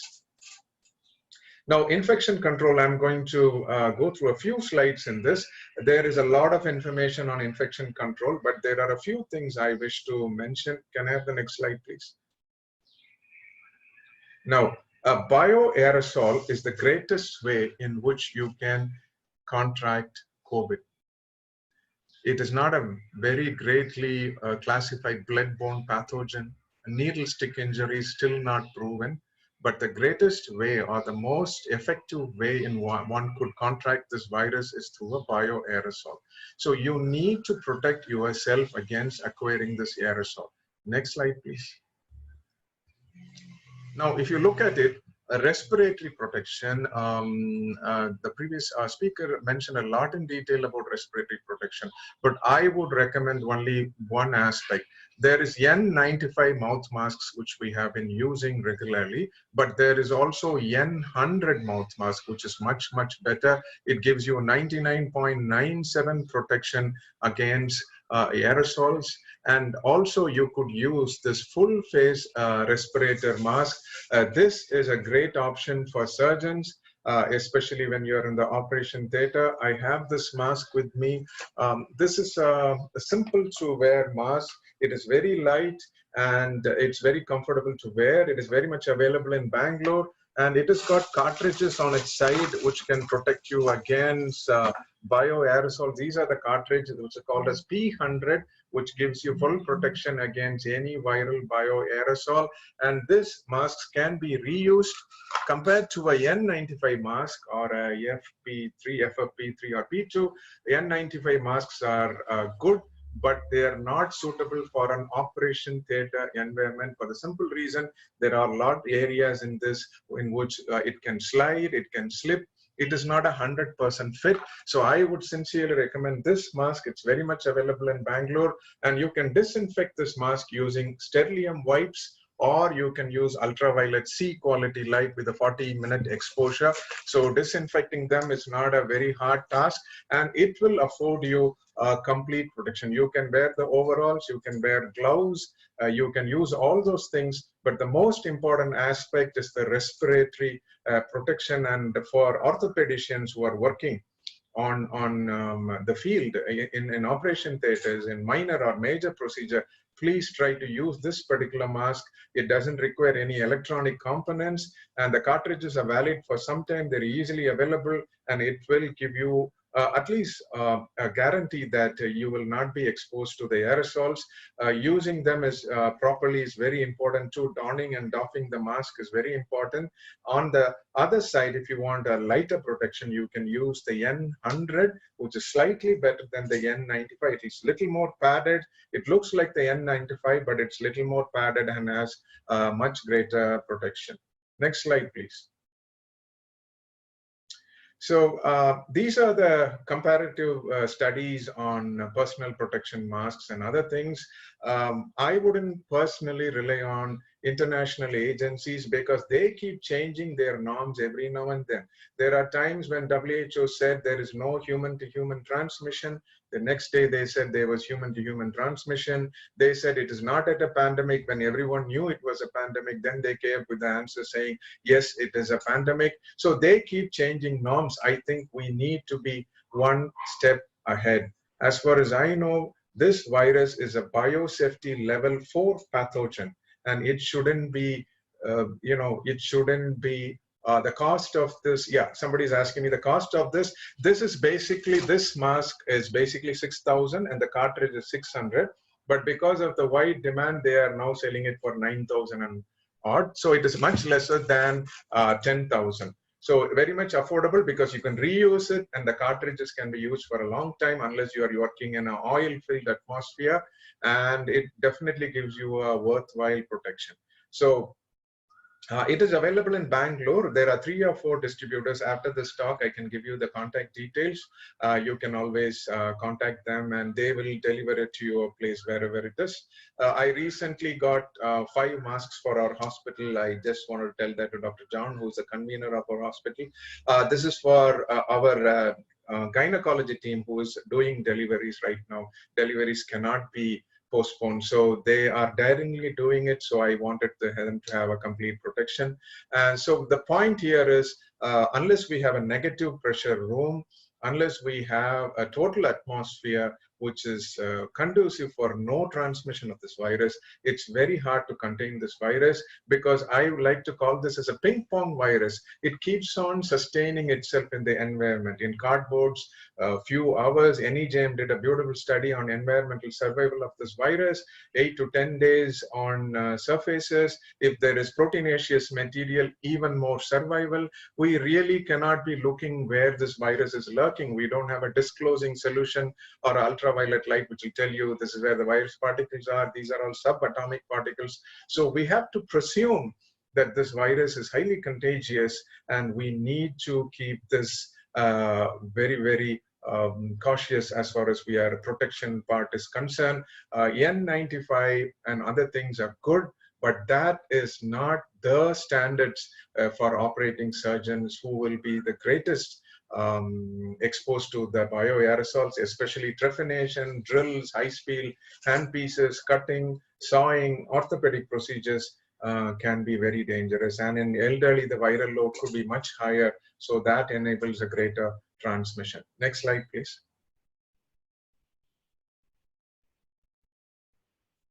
Yeah, so this is the basic PE which anybody could use. Face goggles, respiratory protection, and even eye protection. So with this mask, your eyes are protected. You could still wear glasses inside. If they are oversized glasses, the company provides you the same glass with the same power adjusted for this particular mask. And this kind of shields are good if you are directly exposed to the aerosol, but the aerosol can come in all directions. It's not that it has to be coming only in the frontal way, especially if you are using drills which generate aerosols, or if you are using suction which produces negative pressure, or if you are using things like even flushing. There is one aspect which is very much forgotten in India, is that the greatest mode of transmission of this virus is through the toilet. Nobody ever speaks about it. In Taiwan, during 2003, one person who was positive for SARS-CoV-1 living in the topmost floor of Amoy Garden made 550 people positive, because he used to use his toilet and they had a large size exhaust fan. Flushing the toilet every day produced so much of aerosols, and down the line through the sewage, it infected every floor. So nobody ever talks about fecal transmission. Fecal transmission is even greater than what we call as airborne transmission. The reason is nowadays they are trying to make a strategy just to find if their area has a person with SARS-CoV-2. They are trying to look into the drainage and find evidence of viral RNA. If it is there, then you presume this area has somebody with this infection. So similarly, in a hospital, in a massive hospital where you have 1,700 beds for COVID patients, people on topmost floor can infect the others on bottom floor. I am sure most hospitals in India don't have specialized sewage and plumbing lines. When I worked in the BSL-4 labs, every waste from the lab is incinerated. Liquid waste is heated to 110 degrees, then it is sent to sewer lines. Unless we have a room with such specifics, we cannot contain this. Some of the smaller techniques which can be used is you can pour bleach into the toilet before going to the toilet and flush it. Bleach will have immediate on-contact disinfection of the virus.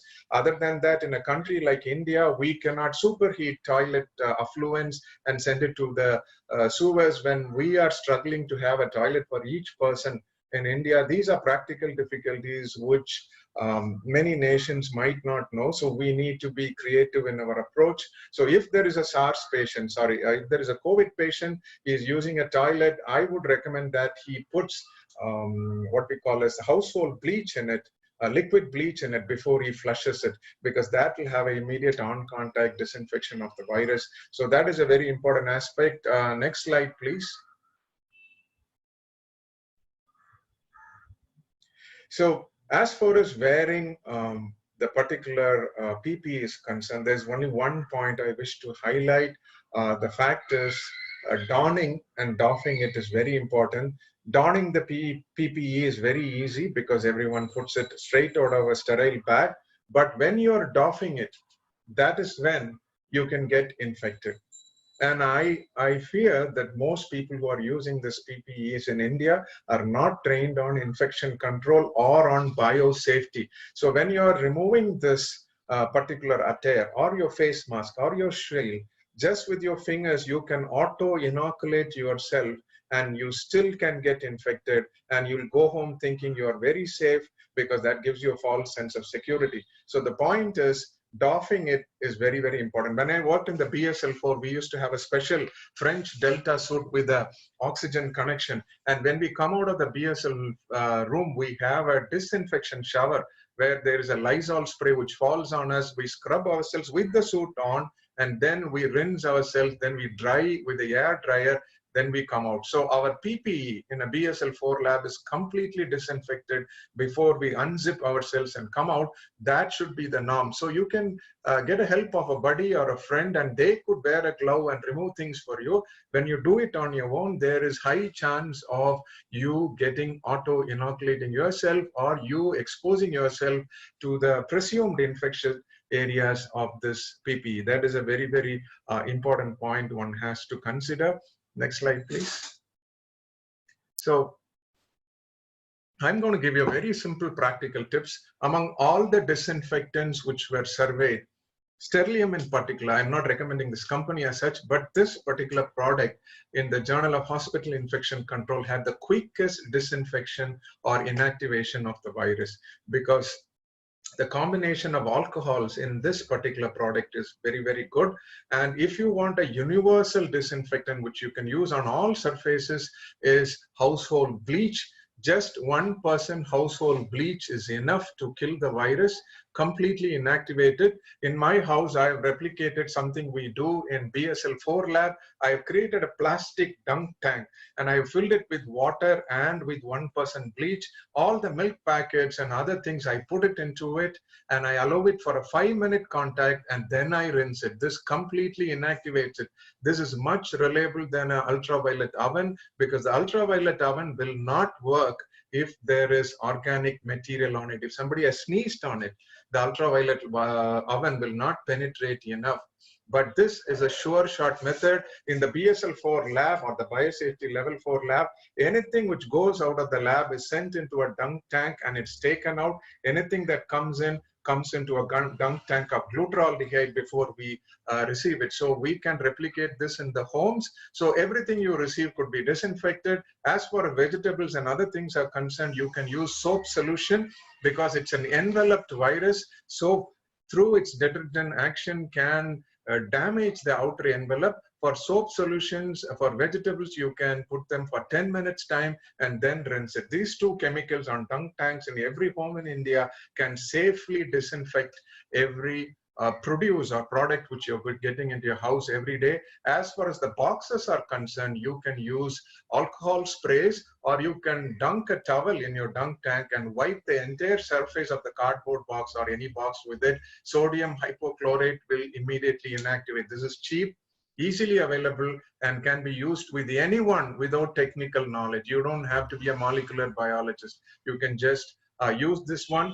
And as far as hand washing is concerned, there is again a lot of paucity of clear information. For the virus to get completely inactivated, it has to be a detergent like 7.5% povidone iodine. I recommend this kind of betadine surgical scrub, which most surgeons are very familiar with. This is excellent to be used in homes and other places for hand washing, because with the 2-minute contact time, this was able to inactivate the virus. As far as alcohols are concerned, they also need a 10 to 30 second contact time. And as far as bleach is concerned, it took the least time and it was the most effective. Hand washing 20 seconds might not be very good. It could definitely reduce the viral burden exponentially, the log of viruses, but it is not going to completely eliminate an exposure to coronavirus. I would still recommend betadine and other surgical scrubs. In the worst case scenario, you have to wash for at least 5 minutes, which might not be difficult to comply by most people. So I would recommend 2 cycles of 2.5 minutes each.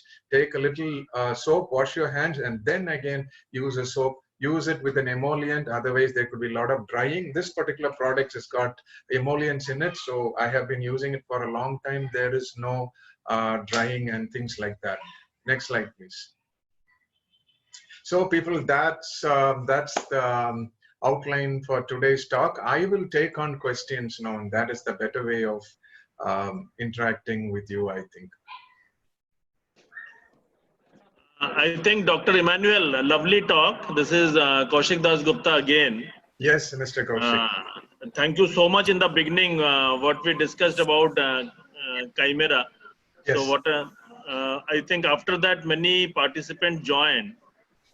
One thing we all would want to know, sir, is there vaccine available for Chimera? Because since Chimera is not a virus and it's a hybrid thing. Yeah, Chimera is still a virus, but it is a hybrid virus. There were vaccine attempts for SARS-1 in 2003 and MERS. The pharmaceutical companies, many of them didn't go full stream into the venture because the number of people infected were very less, and it didn't become a, it didn't become a pandemic. So there was less interest. Number 2, because of the RNA virus and its mutation rate was so high, they were really not able to create a vaccine. They were really not able to create a vaccine. So even with this, they say vaccine will be there within 6 months. For example, Bharat Serum is working on a nasal vaccine. Serum Institute is working on a vaccine. NIH is working on a vaccine. And so many other companies are working on vaccine. Israel is working on a vaccine, which is a bird coronavirus vaccine. It has been already approved. They are trying to readapt it to human use. That might be a good strategy. But for a vaccine to come from scratch, and you know pharmaceutical industry better than me, it takes more than $1 billion, because I met the GSK guys while at Pasteur, and they told me, and even after $1 billion investment, there is no guarantee the vaccine will work.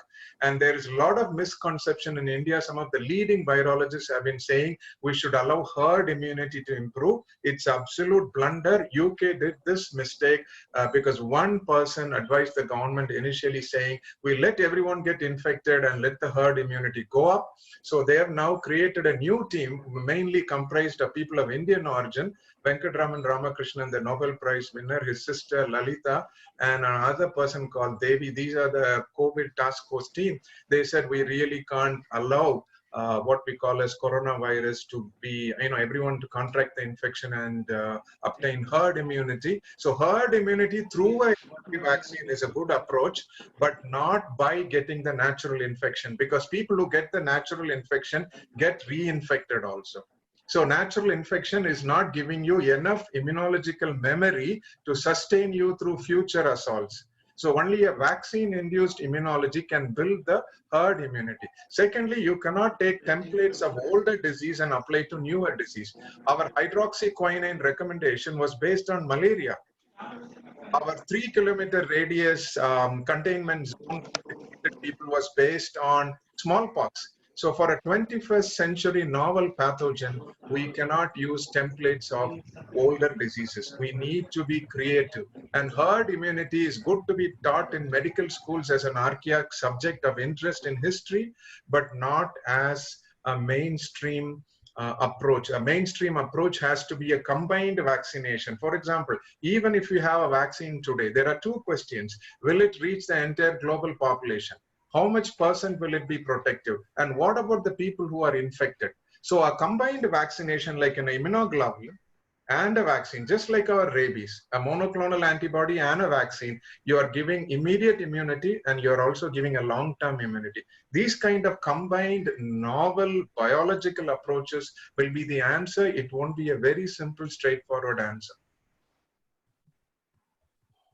Emmanuel, I mean, Gifty, you said this particular virus Yes. plays around with your immunity. Yes. Even if the immunity is good, it can flip-flop. Oh, yes. How, I mean, if I were to talk about the immunity, I mean, is it not good enough to have good nutrition? And how do we tackle that in elderly? That is a very relevant question. There's been a lot of things in the media. They say you need to boost your immune system. I would say boosting the immune system can be counterproductive. Because if you mount an excellent immune response against this virus, the chances of dying are higher because the cytokines will kick in. The interleukins, interferons, and all those things will get secreted. They will go and switch on your organs. They'll go and switch off your organs. Once the organ is shut down, you might recover from the virus, but not from the organ dysfunction. So you have to have an immune system which is kind of tolerant, at the same time kind of mounting a reasonable immune response, not an overt immune response. So immune stimulation, unlike other diseases, suppose your immunity is good, you won't get tuberculosis. If your immunity is good, you won't get Mycobacterium leprae. But in this condition, if your immunity is good, if, let us say you're a 25-year-old healthy gym-going guy who's taking protein milkshake, doing cycling 2 hours a day and gymming in the evening, your chances are very bad to making it out. Compared to a normal person whose immune system is reasonable and is okay, then the chances of survival are quite good. Because an overt immune response is what we try to counter. For example, we are giving them steroids, we are giving them monoclonals, we are even attempting drugs like hydroxyquinine, which is really fatal by itself, only to down-regulate the immune system, not to upregulate it. We don't want upregulation. Or in other words, if our immune system is unmindful of this virus, the virus will just pass away. So in practical situation, like for when we're advising our elderly patients, yes. So we can say, just be normal as you just are. Just be normal. Don't take supplements of vitamin C. Don't go overboard on fruit and vegetables, which can increase your eosinophilia. Don't do things which are abnormal. Vaccinate yourself against influenza. Flu, yeah. Yeah, because when you get a fever and body pain, we are not able to differentiate if it's COVID or pandemic flu. Get your pneumococcal vaccine, get all your respiratory vaccine, lead a normal, healthy life. Aging is not a pathology, it is physiology. Yeah. And so, with the patients of we also have a lot of patients whom we treat for rheumatology conditions. Yes. And, seronegative and seropositive patients. Right. So we have put them on a lot of immune drugs, immunosuppressants, both as DMARDs in tablet form, as well as in the injectable biologicals and biosimilars. Right. So will they be, how do we sort of see that for them in terms of the COVID infection if they were to be exposed? That's a fantastic question.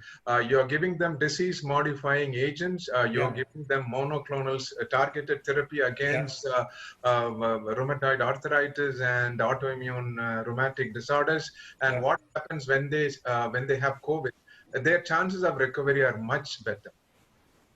For the simple reason, you've already prepared them for a less immune responsive state. They are not technically immunosuppressed, they are immunomodulated. Because if you're immunosuppressed, they will get cancers like Kaposi sarcoma, immunocystis carinus infection, esophageal candidiasis of the lung, armpit infections, groin, balanitis, and things like that. So the problem is you have only modified and downregulated the immunity. You are not technically suppressed it by giving cyclosporin or azathioprine and things like that, or anti-leukocyte antibodies and things like that. You are only giving them disease-modifying drugs like hydroxyquinine or other like simple drugs like quinine derivatives or the recommended monoclonal antibodies, Mabura, humanized monoclonal antibodies. These are meant to only kind of modulate the immunity, not drastically suppress them. So if a person who's already on these biologicals and disease modifying agents gets COVID, with all sincerity at this point in time, their outcome is going to be much better than a normal person. Gifty, there are a lot of questions from the delegates who have signed in. You Yes. must be seeing them on the screen as well. Yeah, impossible to catch them. A lot of questions coming. Absolutely. I would probably pick up a few and then probably tell you, because I know it's not easy. Please go ahead. Yes. See, now we also know, you also mentioned about hydroxychloroquine. Yes. People are talking about ivermectin, Ivermectin, albendazole. yes. Ivermectin. Yeah. Yes. So how do we go about that? I mean, can we take it? Obviously, Yes, we have answered that in the past. That's a very, very important question. A team in Australia studied ivermectin, which I use in my routine practice for filariasis, scabies, and all those things, which is a very safe parasitic drug. It is available as 6 and 12 milligrams. In India, we always give it with albendazole. And this is given even for conditions like worm infestation, head lice, scabies, and things like that. So ivermectin in vitro studies have proved within 48 hours, the COVID in the cell line had completely disappeared. So giving ivermectin on a suspected case is not wrong. It is an approved licensed drug. It has got a very good safety margin. You don't give it for children below 6 or 8 years. For an adult, 12 milligram, one dose of ivermectin doesn't do any wrong. Number two, as far as hydroxyquinine is concerned, it was a very controversial approach. I know the person who did the study because he was my teacher at Oxford. His name is Didier Raoult. And this is a French maverick guy who came and said his statistics was very flawed. He modulated a lot of things. And in repeated studies, they found out people who are given hydroxyquinine had a worse effect and a worse outcome.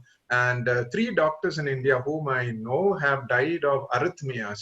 And as you know, in a COVID patient, there is already something called as viral myocarditis, acute coronary syndrome, elevation of arrhythmic potential, and also sudden cardiac death. So in such a person, which the virus has done so much of damage, you give them azithromycin with hydroxyquinine, which prolongs the QRS interval, which is extremely cardiotoxic, you are ensuring their death.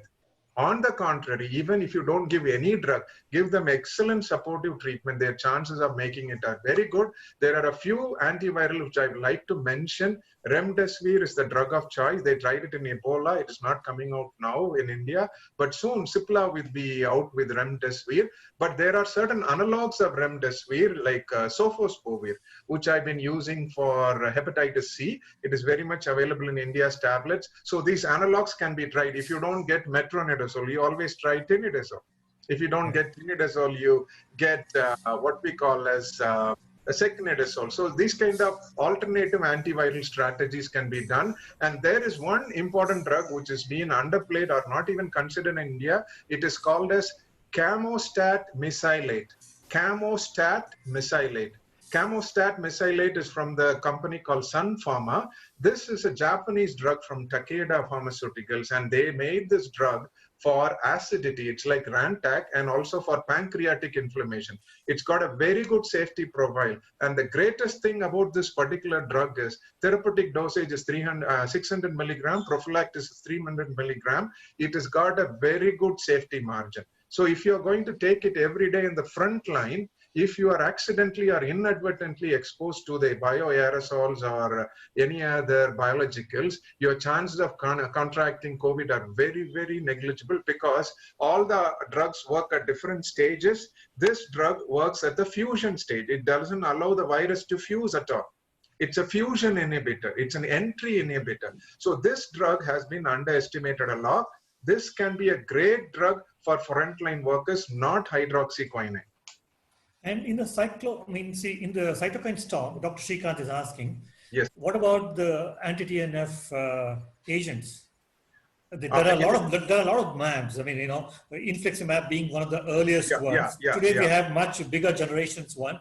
I'm sure. You can throw light on that. Yeah, the specific drug is tolicizumab, which is particularly recommended against interleukin 6.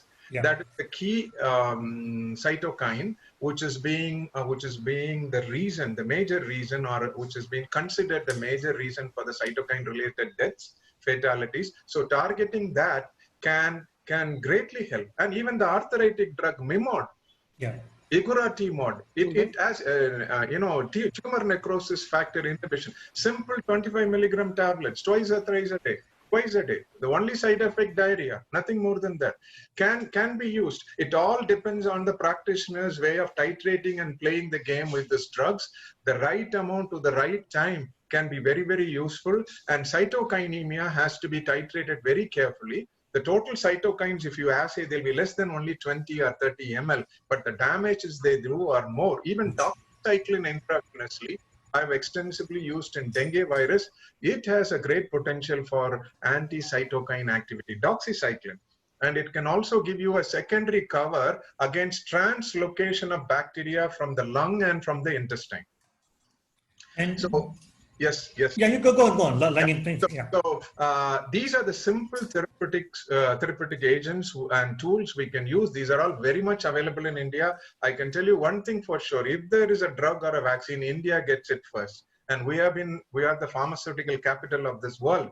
All we need to do is be a little resourceful, understand the immunology and virology interaction, and we can have zero fatality. It's not very difficult. It's not very difficult. You don't allow them to go to cytokine storm than addressing the cytokine storm. You block it before it happens. Yeah. So if you're going to give a monoclonal antibody, don't give it when he is having an acute respiratory distress syndrome, or if he is having acute coronary syndrome. You kind of infuse it even before it happens, or if it is in the progress. He's on a web call.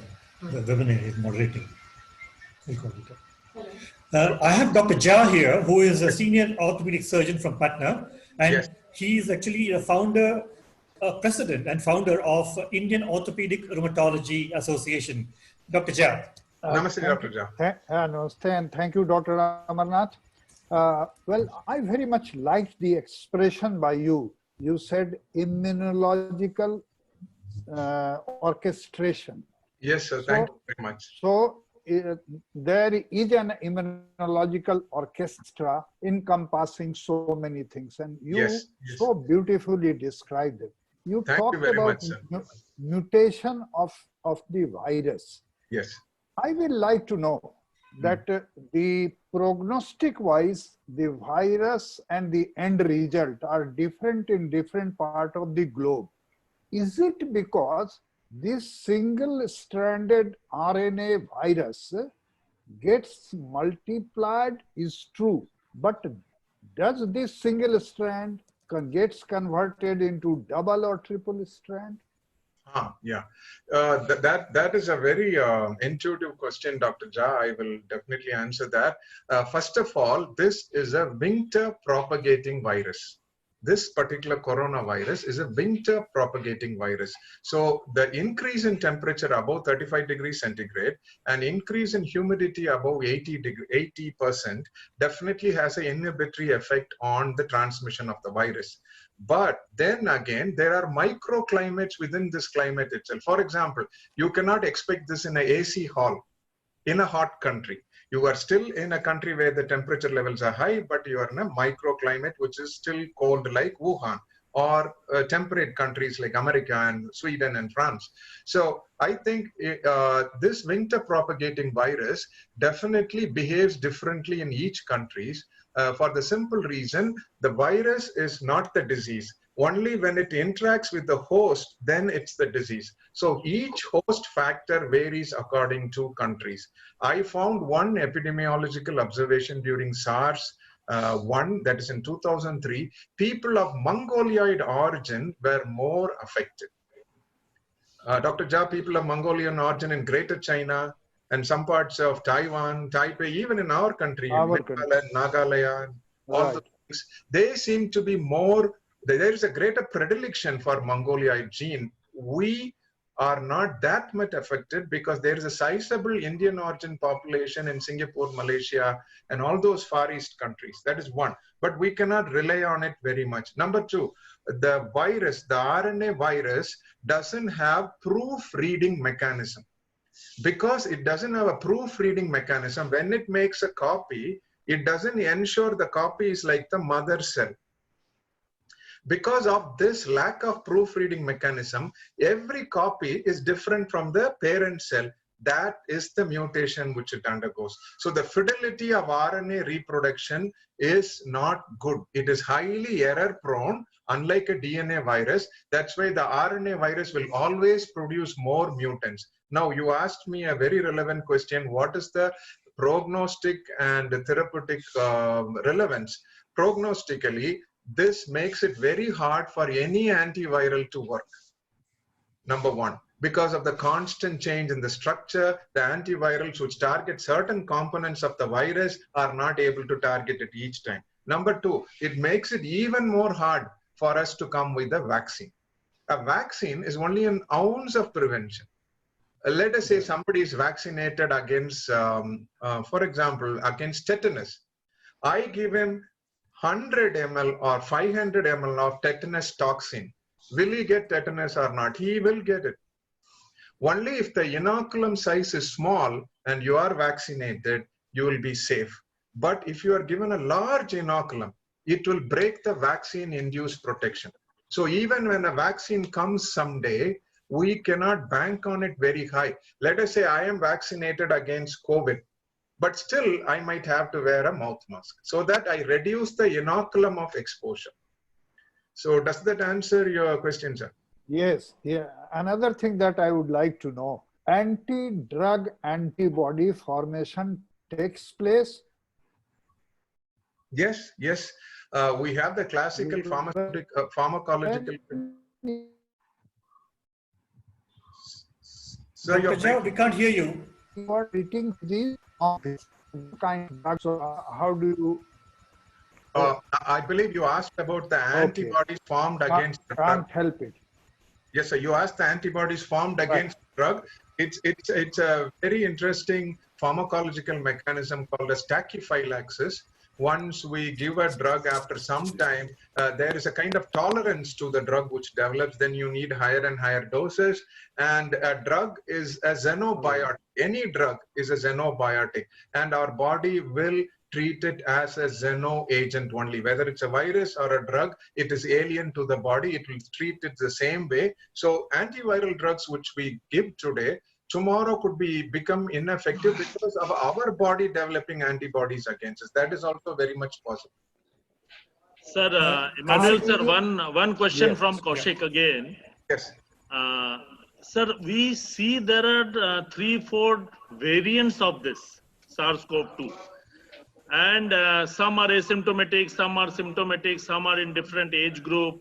There are 3-4 variants. How can the same virus causing 3-4 variants of the disease type?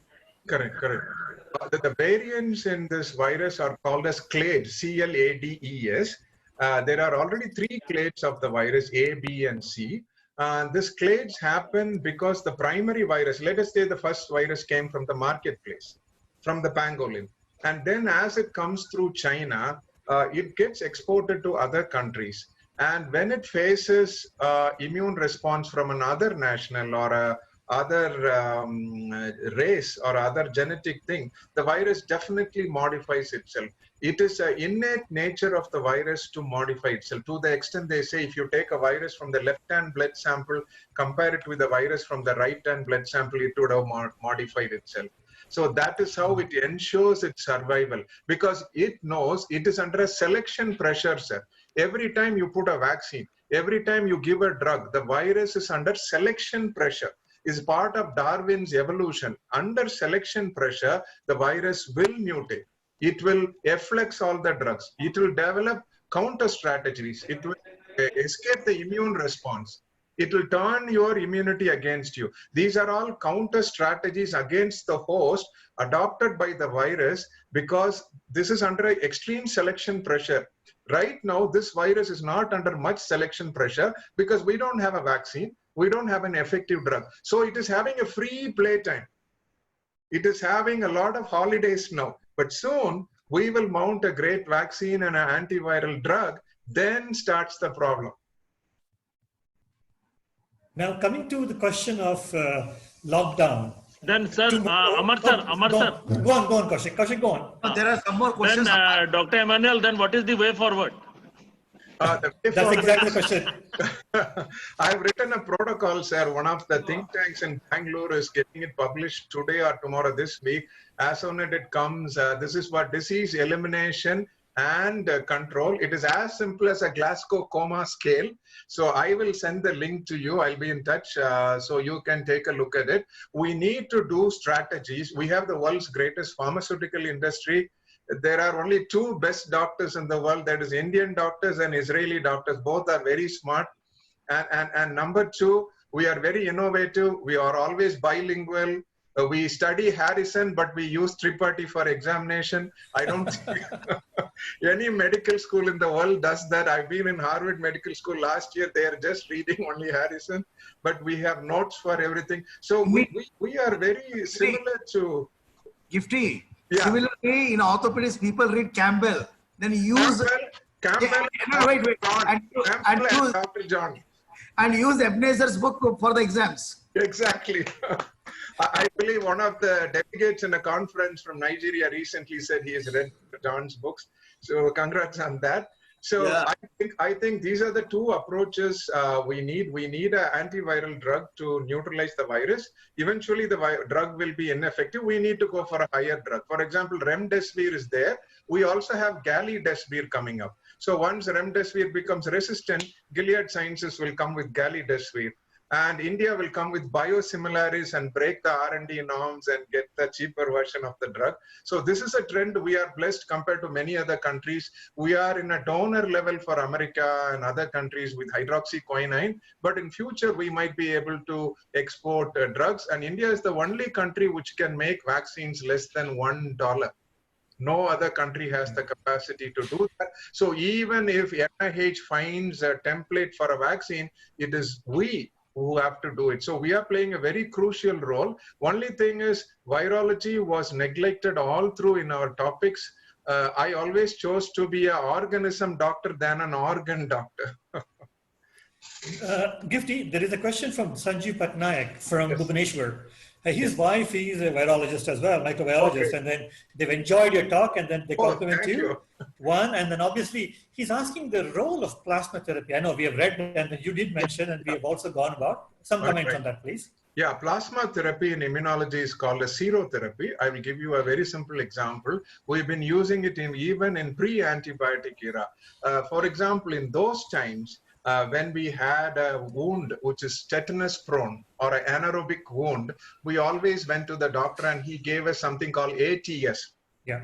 ATS is plasma therapy analog. Yeah. In the sense, horses were injected with the tetanus bacteria and the antibodies produced by the horses were lyophilized and given to us as ATS. Why did we abandon ATS? Because it had some allergy reactions. We have come for tetanus toxoid, which is a vaccine. Yeah. Tetanus toxoid, though it's called toxoid, it's a vaccine, but ATS is the original kind of plasma therapy. So in COVID, plasma therapy can work wonders because plasma therapy is passive transfer of immunity. What you do is a person 28 days or roughly a month after becoming negative is eligible to donate plasma. If he donates 500 ml of blood, 300 is cells, which is returned back to the system. 200 is plasma. Even the worst case person, if he given 2 infusions of plasma, he can get cured. So to convince the patient, you have to just tell them this is like platelet transfusion in dengue fever. We're already doing something similar. And any hospital with the ability to do a platelet pheresis, plasma pheresis, will be able to also harvest plasma. The only thing you need to be cautious is you need to check if they're HIV negative. You can't be cured of COVID and contract HIV. It's like asking gunshot or cyanide. Either way, it's bad. So we have to make sure the source is free of lethal viruses before we give the transfusion. Other than that, it is very safe.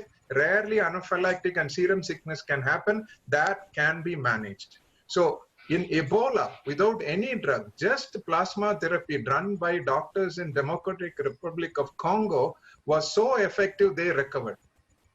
So plasma therapy has been with us. It is not a novel technology. It has been with us from beginning of time, even before the penicillin era, and it is going to be with us. Some things in life are very simple, right? Common sense, soap and water. Yeah, yeah. So plasma And therapy is very safe. It can be done by donated by all donors. All recovered people can be donors, and we can, for example, if there are 1,000 people who have recovered, other than some 20-30 people who might be positive for some other virus, the rest of them can donate. And it can be stored for a long period of time. It is simply transfused into the patient. It requires very minimal technology, and it is 100% effective. what about placental? Placental extracts were suggested by Israel. There are a Yeah. lot of startup companies in Israel which come up with a lot of novel things, but not necessarily it translates into reality. Okay, okay, okay. Placentrex is very non-specific. Non-specific. Okay. Non-specific. And their trial was only on 7 people.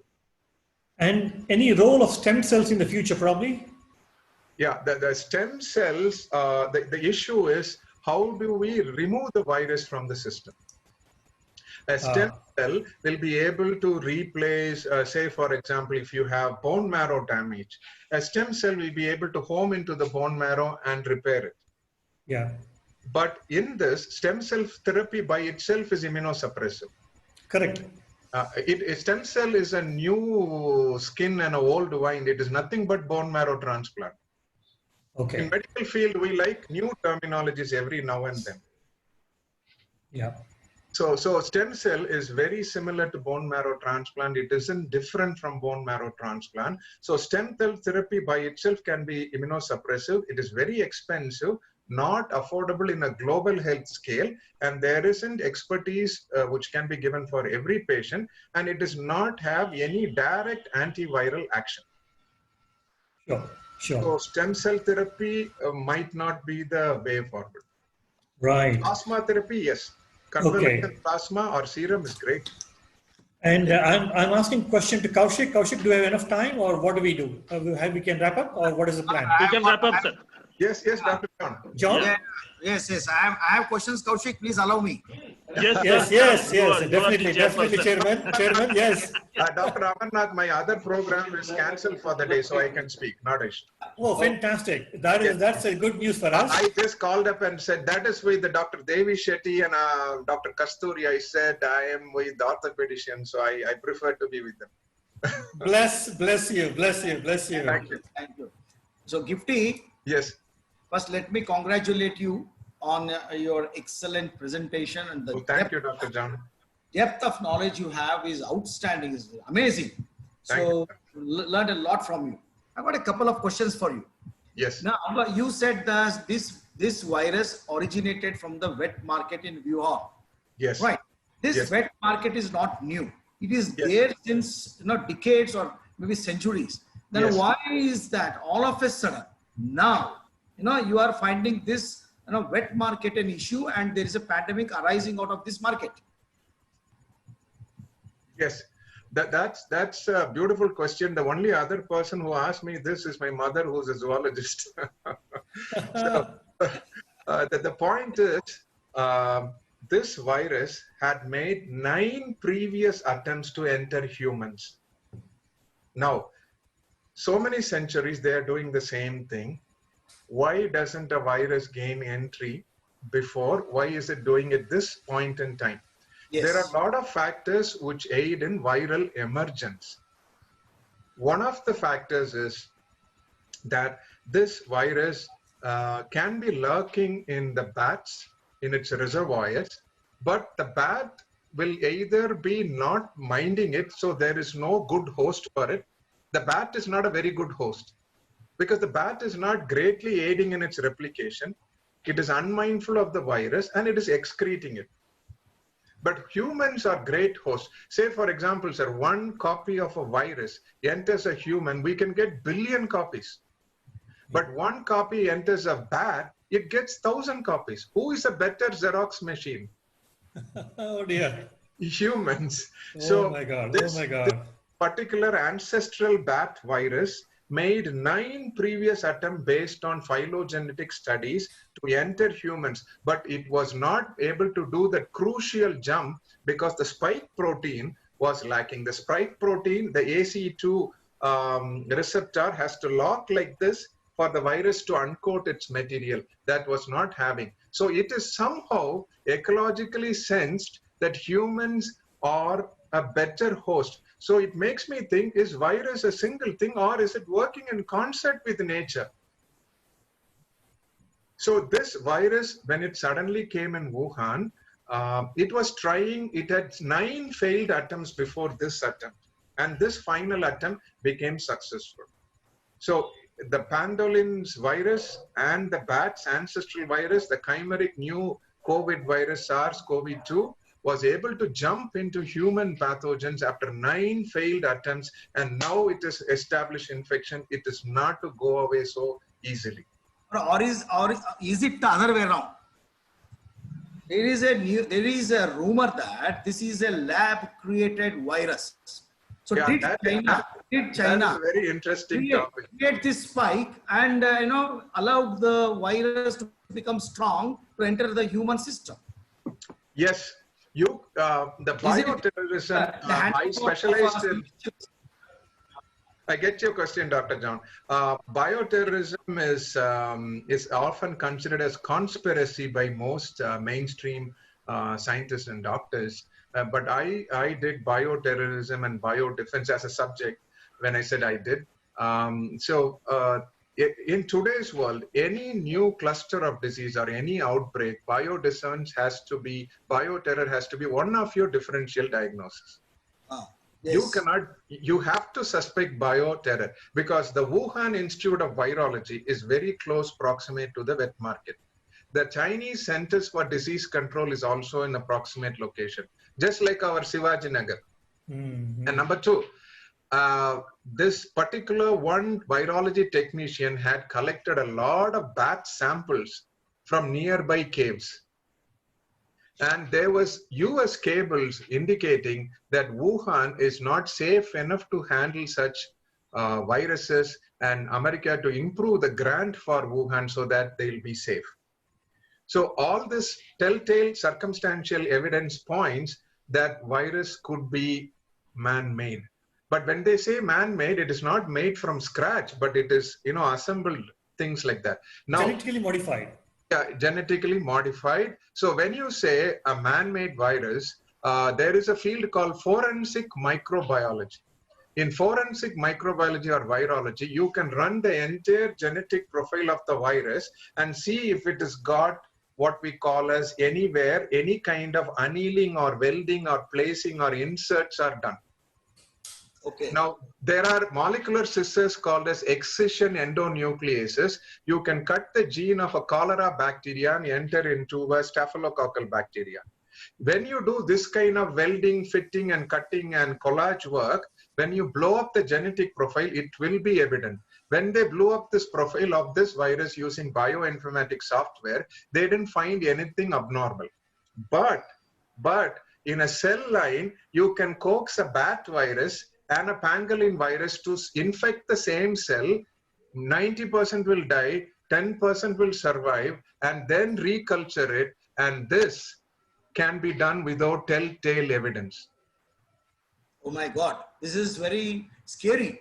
And, so there is no way we can disprove it. There is no way we can prove it. Because the way the disease is manifesting itself, thromboembolism of the lung, myocardial infarction, shutting down of the higher centers of respiration, shutdown of liver and kidney, cytokine storm, chills and rigors, secondary bacterial pneumonias. Which disease behaves this way? I recently treated 5 cases of cholera. The pattern was so beautiful. I didn't have meningitis. I didn't have lung infection. I didn't have any of this in these patients. So the point is, the atypical manifestation of this particular pathogen and the sudden appearance of this pandemic and the close resemblance to SARS virus makes me think if there is remotely any sinister activity. And my fellow Indians, with all confidentiality, I can tell you that China is not a very reliable nation. On the global ranking, it is one of the most dishonest. Chin chin, bye bye, nahi hai. So we cannot take their word for it. The Western nations are very candid about whatever they do. They are not allowing the US investigative team to Yes. enter the labs for investigation. Yes. China is not cooperating. China is not cooperating. So what the take is, I have my take like this, sir. Either way, even if they had made a sinister plot to create this virus, or it was an inadvertent leak from the laboratory, or because of their food habits through the food chain, this virus has jumped into humans, either way, they are culpable, sir. Yes, yes, I don't know now. Thanks, now Dr. Jha, for agreeing. one more. Yes, So yes, you sir. just tell us how to become a bat. How to become a bat? So that we will live with this virus. Yes, sir. Bats were considered satanic. They were considered vampires and things like that, because bats, when they bite, the person used to turn pink in color because they contracted rabies during those times. Today, bat is again a vector for rabies. So if you're going cave exploration, you better take rabies vaccine, because aerosolization of rabies virus can happen. So if we have to become a bat, first thing is we need to be tolerant of all viruses coming in. How to do that? Through Dr. Amar's disease-modifying drugs and the monoclonals, we might tone down our immune system not to react. If our immune system is a little more diplomatic, this problem wouldn't arise, sir. So that's the crux of the issue. Now, how to make we need to coexist. They're already in our body. There are a lot of endogenous retroviruses. We're already doing it. Cytomegalovirus will be there in all the participants of this conference if I do an antibody study. Epstein-Barr virus will be there. Herpes 1 and 2 will be there. We are also coexisting with a lot of viruses. So on an evolutionary scale, the bats have existed for a long time because they are eating everything and everything. They're getting exposed to a lot of material. They're getting exposed to a lot of DNA and RNA, which we are not getting exposed because we found out cooking. We found out hygiene. So we are restricting ourselves. So on an evolutionary scale, the bat has got a larger spectrum than us. And the flight gives them, if a bat was a flightless bird like emu, or like a hen, this wouldn't happen. So today's bat will be there in Russia someday. They have a large flight range. So that increases their infectivity. God, no, I don't know how to eliminate these bats now. I would like to kill every bat in this world. I humans. But this Society for Prevention and this cruelty, and they're all saying bats are important for pollination, bats are important for ecology, bats are very important part of the chain of command. I think if humans are not there, then what is the ecology and other things? For me, humans come first. And it's a John, it's a delicacy in China. People eat bats. They're eating it raw. Some people are eating it raw. They're peeling it off with the teeth and eating. I was shocked to see a WhatsApp video. Yes, people yes. eating the bats raw. If only they catch the bats with the hardware gloves and immediately put to boiling, it is zero risk. Zero risk, but they're not boiling it. The point happens is when they handle the bones of the bat, again ortho. Spicules on the bone and the sawing, cutting, butchering, that is what transmits the virus, not the cooking. Once you cook it at boiling, 5 minutes boiling is enough, more than enough. Now, who should tell these Chinese to boil? They just eat whatever is available raw. In that town in the province of Hubei and Wuhan city, they have reopened all these exotic trade markets except that Hunan market. The neighboring markets are all open. So again, there is a potential. Yes. And nobody is telling them that they are culpable because they are the largest funders of WHO. And they are an emerging superpower nation. So nobody is willing to tell them you should not do this. I don't know. They will eliminate the entire human race. Yes, and now they are culpable and their statistics are flawed because when America cornered them and said, we are having so many deaths, how come you don't have any deaths? They said, okay, add 1,300. they, they, Now they are now, they now are there is, talking like auto rickshaw drivers who fight with us. yes, now they say there is more than 2 crore people who have died there. Sir, according to estimates by Mark Lipswich, who's a DPhil zoology from Oxford and is currently at the Harvard School of Public Health, according to his paper, 70% of the global population will be eventually infected. Okay. Infected, Eventually. and then we will find a way out with our natural immunity. Natural immunity doesn't play a role in these kind of diseases. Probably natural immunity could help us in rotaviral diarrhea. You add zinc to a baby every day, the chance of getting rotaviral diarrhea can decrease, but not a fatal, lethal pathogen. When a pathogen gets the title pandemic pathogen, we have to stand up and salute it, sir. There are only 8 or 9 pathogens which have become that way. Cholera, then tuberculosis, HIV/AIDS, pandemic influenzas, and COVID-19. Even Ebola, with all its abilities, is not pandemic. I feel very sorry for Ebola. It's a very good performer. It's got 90% score. Somebody who is in the last in the rank has got all India first rank in entrance exam. How is that possible? That's real. I don't know. Now, what I was talking was, if I get infected, when we say pandemic, it means this virus has got unique properties which other virus didn't have. It is able to turn your immune system against you. It is not coming armed into your body. It doesn't carry any lethal chemicals. It is just molecular wise, it is signaling your body to turn your own immune system against you, because the signal pathways we use and the virus use are the same.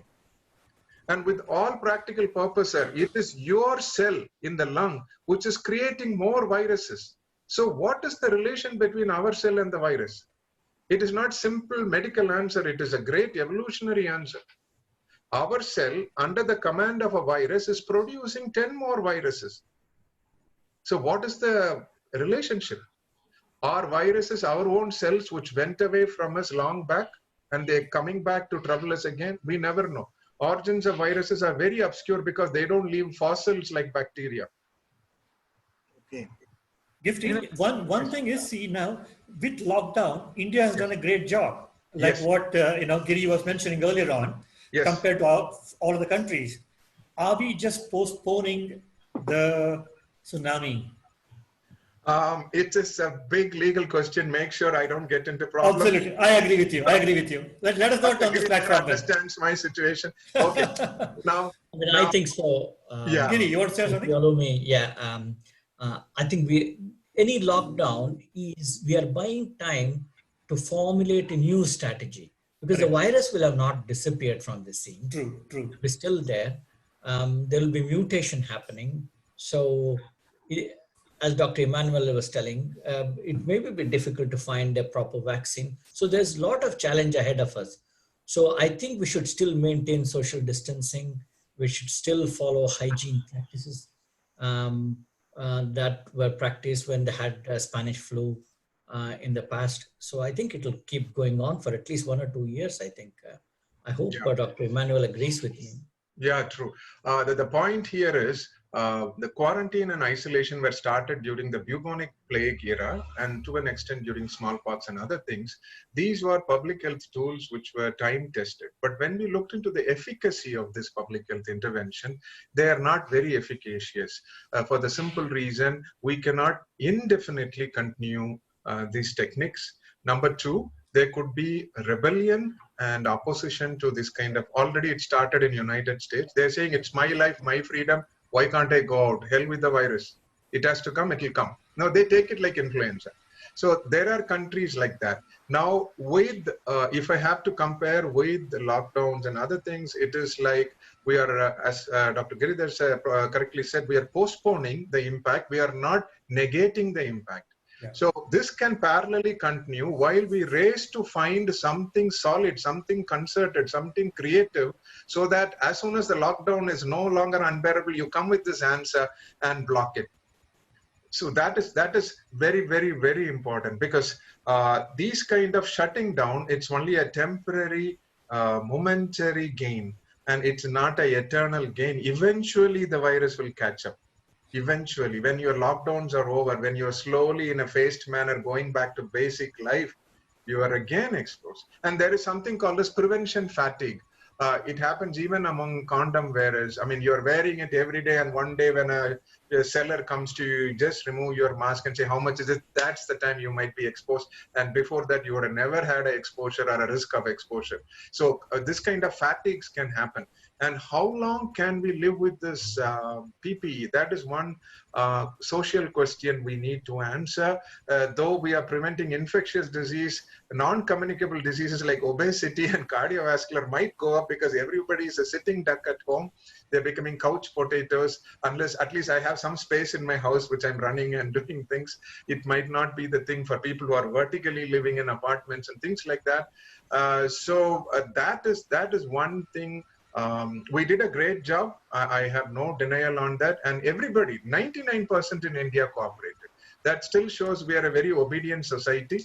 And doctors have been extremely good.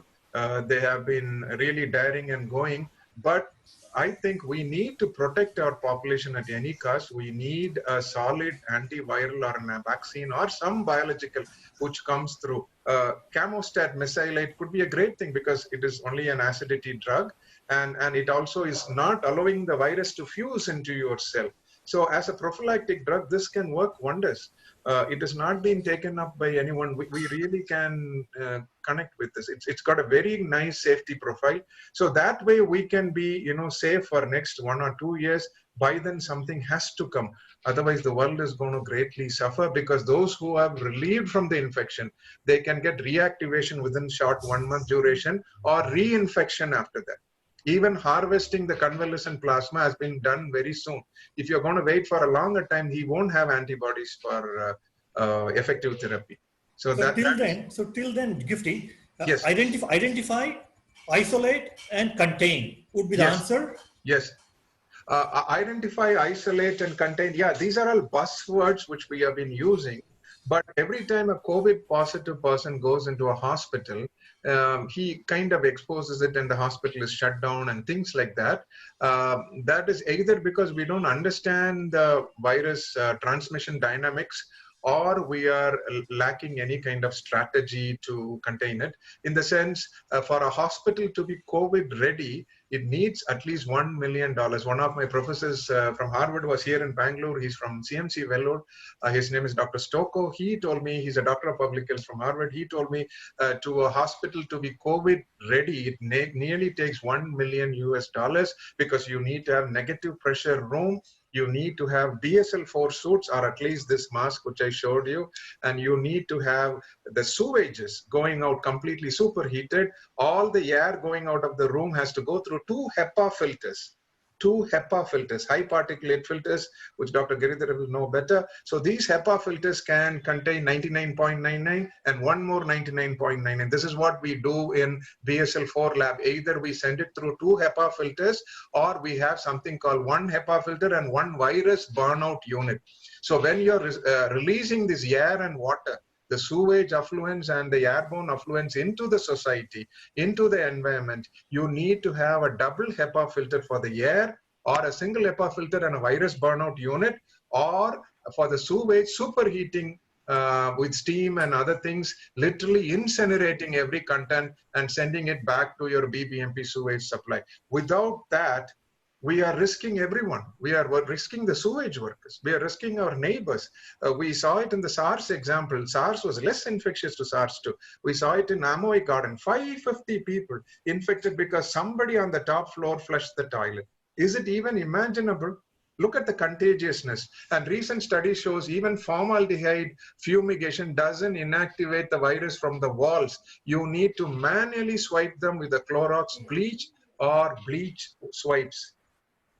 So it is so clingy, if I have to say in a very non-scientific terms. It is very clingy. It is ping pong kind of virus. It is not going to be environmentally easy to dismantle. And a lot of chemicals don't even do it. Sodium hypochlorite is the only proven one. Others are doing with the increased contact time and impartial inactivation. But sodium hypochlorite, no evidence or viral remnants were there. So it is cheap. very much possible in India. Just 1% dilution is essential, and it can be done at all centers. Only problem, it can rust your metal, it can corrode it, but then that is fine. And material safety data in Western countries will insist it is carcinogenic in the long run. I'm only looking at the next day. I'm not looking at 20 years. So for me, every day is a challenge, and I'm sure it is every world citizen. 50. One of the socioeconomic On an optimistic note, Yes. I think this lockdown will help us get the virus. Yes, the lockdown has greatly reduced the percentage of people who are infected. It has really made us sensitized to the virus.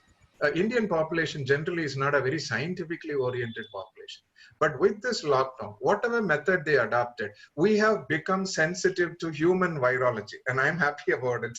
The second point is we all think we share a burden of a disease. Not only the scientist who is sitting in a lab or a doctor who is fighting for his COVID patient, every person of this world has an equal burden of stopping this disease. So we have made them, we have empowered them in the process of containing this disease. So this could be a great thing for future pandemics also. It wouldn't be new. They will always say, you know, during COVID times, we did like this, so this is not new. So that way, it's a great learning experience for the whole world. Now the question is, how are we going to race against the virus? It is lurking there. It is not gone. It is lurking there.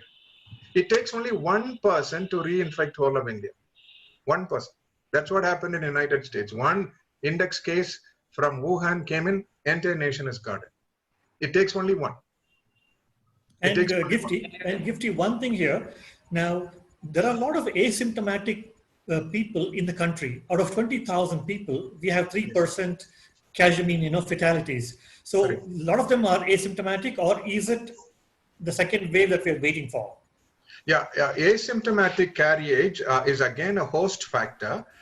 Some people like MRSA. Everybody who carries MRSA comes for a hip replacement doesn't suffer the ill effects. There are some people who carry MRSA who have the ill effects. So it's the host factor always comes first in a virus disease. So in this case, the virus is able to not create so much of problems. In certain people, it could be due to HLA factors, human leukocyte antigen factors.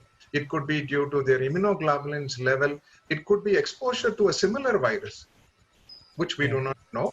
And all these things play an important role in the outcome of the disease. So asymptomatic carrier is somebody who doesn't have any symptoms, but still has a high viremia, and they can transmit. So we need to have tests which can detect asymptomatic carriage. In my recent protocol I've written, we need to empower everyone with testing. A simple way to do it is like the HIV test. You do it at home. There is something called OraSure HIV test. All you have to do is just take an oral swab, keep it in a pre-made box. It'll give you 2 stripes if you're positive, 1 stripe you're negative. Then always confirm with the PCR. If we do this mail order thing to everyone, we are empowering everyone to test. We are empowering everyone to test further. We need to have some innovative strategy like this so that everyone has the potential to test. So suppose they are a test positive and symptom negative patient, still certain antivirals like Camostat or nitazoxanide or ivermectin will be able to reduce the viral load and prevent them from becoming asymptomatic carriers as well as super spreaders. And one thing, Gifty, if you can give us the, sorry, John, go on. Yeah. We have now exceeded 1 hour question and answers. Right? A record is created on this platform. 1 hour of question and answers, and still it is going on. Yes, I think it's time to wind up, Amar. Yeah, John. One thing I can ask Gifty. Gifty is going to be, if you can share us your think tank link, I'm going to give it to all the orthopedic surgeons around. Sure. And Kadila also, Kaushik is taking a note of that. And we will definitely get that, link to everyone. I think today or tomorrow I have my another article coming up is called as Hospital Preparedness in the Era of Biological Disasters, which I'll share it with you. And I wrote an article on the origins of the virus, which again I share it with you. As soon as this protocol is out, the think tank is trying to get it to the government and the NSA and other people. I will definitely share the link to you. You can immediately. We will get that. We'll get that going. Thank you, Giridhar. Thank you, Thank you, Gifty. Giri. Giri, thank you. Thank you. And, Thank you. Thank you very much. Yes, yes. Thank you, Dr. Jha. Yes, Thank you, Mr. Sridhar, Kaushik. Thank you, and, Dr. Thomas. It was a wonderful lecture. Thank you, Dr. Jha. Thank you. I think Dr. Jha is happy. Dr. Jha is happy with the amount of knowledge gained. Oh, yes. That is the one reason that I keep on frequenting to this site. Oh, Yes. great. And I have really learned a lot. And Yes. it is usually said, learn, unlearn, and relearn. Relearn. And this is how you progress. I think that's what the virus is doing. This COVID, coronavirus. It's Right. learning, unlearning, and learning. Yes, it's a quick learner. It's a quick learner. It is destroying us. Yes, Hopefully, yes. hopefully we will destroy that virus one day. I think if we Enjoy allow this destruction. yeah, if we allow this virus to do its dance of death for a long time, faith in medicine and science will erode. I don't think that will happen. We will come back strong. We are stronger than the virus. Bharat, you want to say something? Bharat? Bharat, you wanted to say something? Yes, sir. Yes, Mr. Bharat. Yes, sir. I think it's quite, enlightening. The only thing that makes me worry, when are we going to go back to normal surgical procedures? Maybe a few months or maybe 1 year? Yeah, maybe a few months. One of the strategies to do patients is you will be extra careful with patients who are COVID positive. Sir. It's a given. It's a given. It's no brainer. But you will be less careful with patients who are not positive, who are in an incubation stage where their antibody levels are so low, it doesn't pick up in many of the tests. So as a universal guideline, treat every patient as a COVID patient. Yes. Every patient is a COVID patient. Assume the COVID patient. So that way, books in infection control and biosafety needs to be rewritten. It needs to be rewritten, and you have to evolve strategy. Your airborne protection has to be 100%. Yeah. Let us say there was a COVID sneeze in your hand. Washing it can completely neutralize. The same COVID sneeze on your nasal area cannot be neutralized. Simple. So the respiratory protection is the first protection, sir. Even if you don't wear overalls, even if you're exposed to the blood of a person, if you use, let us say you have in BSL lab, we have a dunk tank filled with sodium hypochlorite. We have a needle stick or a cut, we immediately go and douse ourselves inside. We keep on pressing that so that, so if any skin exposure happens, unless you have a cut, you can easily disinfect it. I am very sure even a sterlium pouring on that is enough to neutralize the virus. But if you have a pulmonary or a respiratory exposure, there is no way of reversing it. That's why I'm saying, please go for this. I might look like a sales representative, but I'm saying this out of concern for my fellow doctors. This is a great way to go about it. It's a very simple respirator. Dr. Giridhar showed much more complex respirators, which might not be easy for all practitioners to get. This is very simple, doesn't have any automation, easy to wear. You cannot wear it the wrong way. Only thing is when you remove it, you sterilize it with a cold wipe, like sterlium or anything else, or you can run a UV light disinfection. Such ovens are available in Bangalore from startups. So that can be done. So it is a great way to protect yourself aerosol wise. No aerosol, no disease. Fecal-oral route, you don't have to worry. From a cost point of view, it's better to buy a personal respirator because you can keep reusing it. Exactly. And reuse it. Exactly. And, if you are not doing any procedure for 7 days, then it automatically neutralizes. As Dr. Giridhar, who is an expert on occupational safety and other matters related to ergonomics and workplace safety, says this is a great commercial sense to have a respirator which is used again. This comes in a box like this. And you can easily use this. You can store it in a cool, dry place, and this particular filters are so cute. They are this square, and they give you oil and aerosol protection, not just aerosol. They are P series, not N series 100. So much safer than your technical thing. And it's very much available. I'll share the numbers with Dr. Amarnath, who will be sharing with the others. And this will be a great way to begin with. And the second thing, if you are able to get the PEP and other things is fine. But the first protection as far as this pandemic is concerned is respiratory protection, sir. You can have 2 masks and you can keep changing it every other surgical thing. So for OPD, you advise N100 mask. Yeah, N100, we had a rule in biosafety level 4 lab.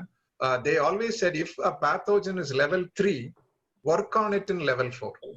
If the pathogen is level 2, work on it in level 3.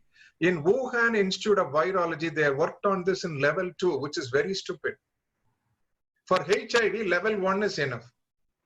But for an airborne pathogen like anthrax, swine flu, Ebola, and our novel pandemic COVID-2, level 4 is the standard. So I'm also writing a protocol to create level 4 ICUs in India. Again, the think tank is making it.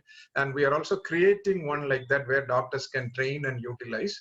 So these are all things in the offing. It may take little time, but the point is the respiratory protection is the first, it's the holy grail of this whole pandemic. And remove it only when you are in the safe zone. Don't remove it in front of the patient. Another small suggestion I want to make Yes. for those operating suggestion is, surgeon says, please don't take COVID home. It's not a friend. So my suggestion is you should have a de-infectant procedure following your procedure. Normally, the doctors here tend to have a shower within the hospital facility and then go home. And then they tend to reside in a place where they're not exposing themselves to the family, especially if they're working on the front line, especially if they're coming across a lot of aerosol exposure. Some of my friends have lived in the downstairs garage for a while, but they have realized that they cannot for a long time. So what they have done is they have constructed a shower cubicle. These are portable shower cubicle within the car garage. And then once you have the shower there, then in this country, they don't mind nudity. They actually walk nudely inside their home. Yeah. So that is one of the ways, and then don some new clothes. That is one way. Another socioeconomic thing that is happening here is due to lockdown, 1 in 6 companies may not open. Because I work with corporate companies, I'm a bit worried because if they don't feed the cases, then it becomes difficult for me. Another thing is that when husband and wife are at home, they tend to quarrel. So there is a lot of domestic violence. That is something that the country is expecting, a lot of divorces in the next adding to doctor's very valuable suggestion is when you use a shower thing, please use a liquid soap, which is one-way flow. You can use sachets or you can use small soap bars, which are disposable. Don't use the soap every day. It is recontaminating it. So use a one-way soap. Yes, Dr. Chan. Yes, I advocate using ivermectin shampoo for this bath. Yes, ivermectin has been found to inactivate the virus, but it works in sync inside the human body, but not externally as a disinfectant. When given internally, it works in neutralizing the virus, but in the lab studies also, it has directly disinfected the virus. So you can use 2% Nisoral shampoo or ivermectin shampoo, which might be a very, very good suggestion.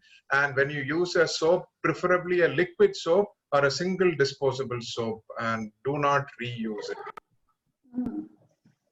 Great, thank you, Giri, and thank you, Gifty. In fact, India and the world is moving towards the 5G. We have 2Gs today, which has given a very good thumb, and all the knowledge and the take-home message. We need to be careful for ourselves, for our family, and for our patients. So key factor is that, and definitely we look forward for the link and the telephone number of the distributors, yes, probably, and then yes. we will also look into taking it forward for them. Thank you. Definitely. Thanks a lot. Thank you. Thanks a Thank you, lot. everyone. Thank you, everyone. Absolutely love that Bye. show. Thank you Bye-bye. very much. Bye, That Giri. will be great. Thank you, Dr. John, and thank you, Dr. Amar, and Dr. Jha, Dr. Giridhar, and Dr. Bhave, and everyone else who was in the show. Thank you very much. Thank you very much. Thanks. Thank you. Bye-bye.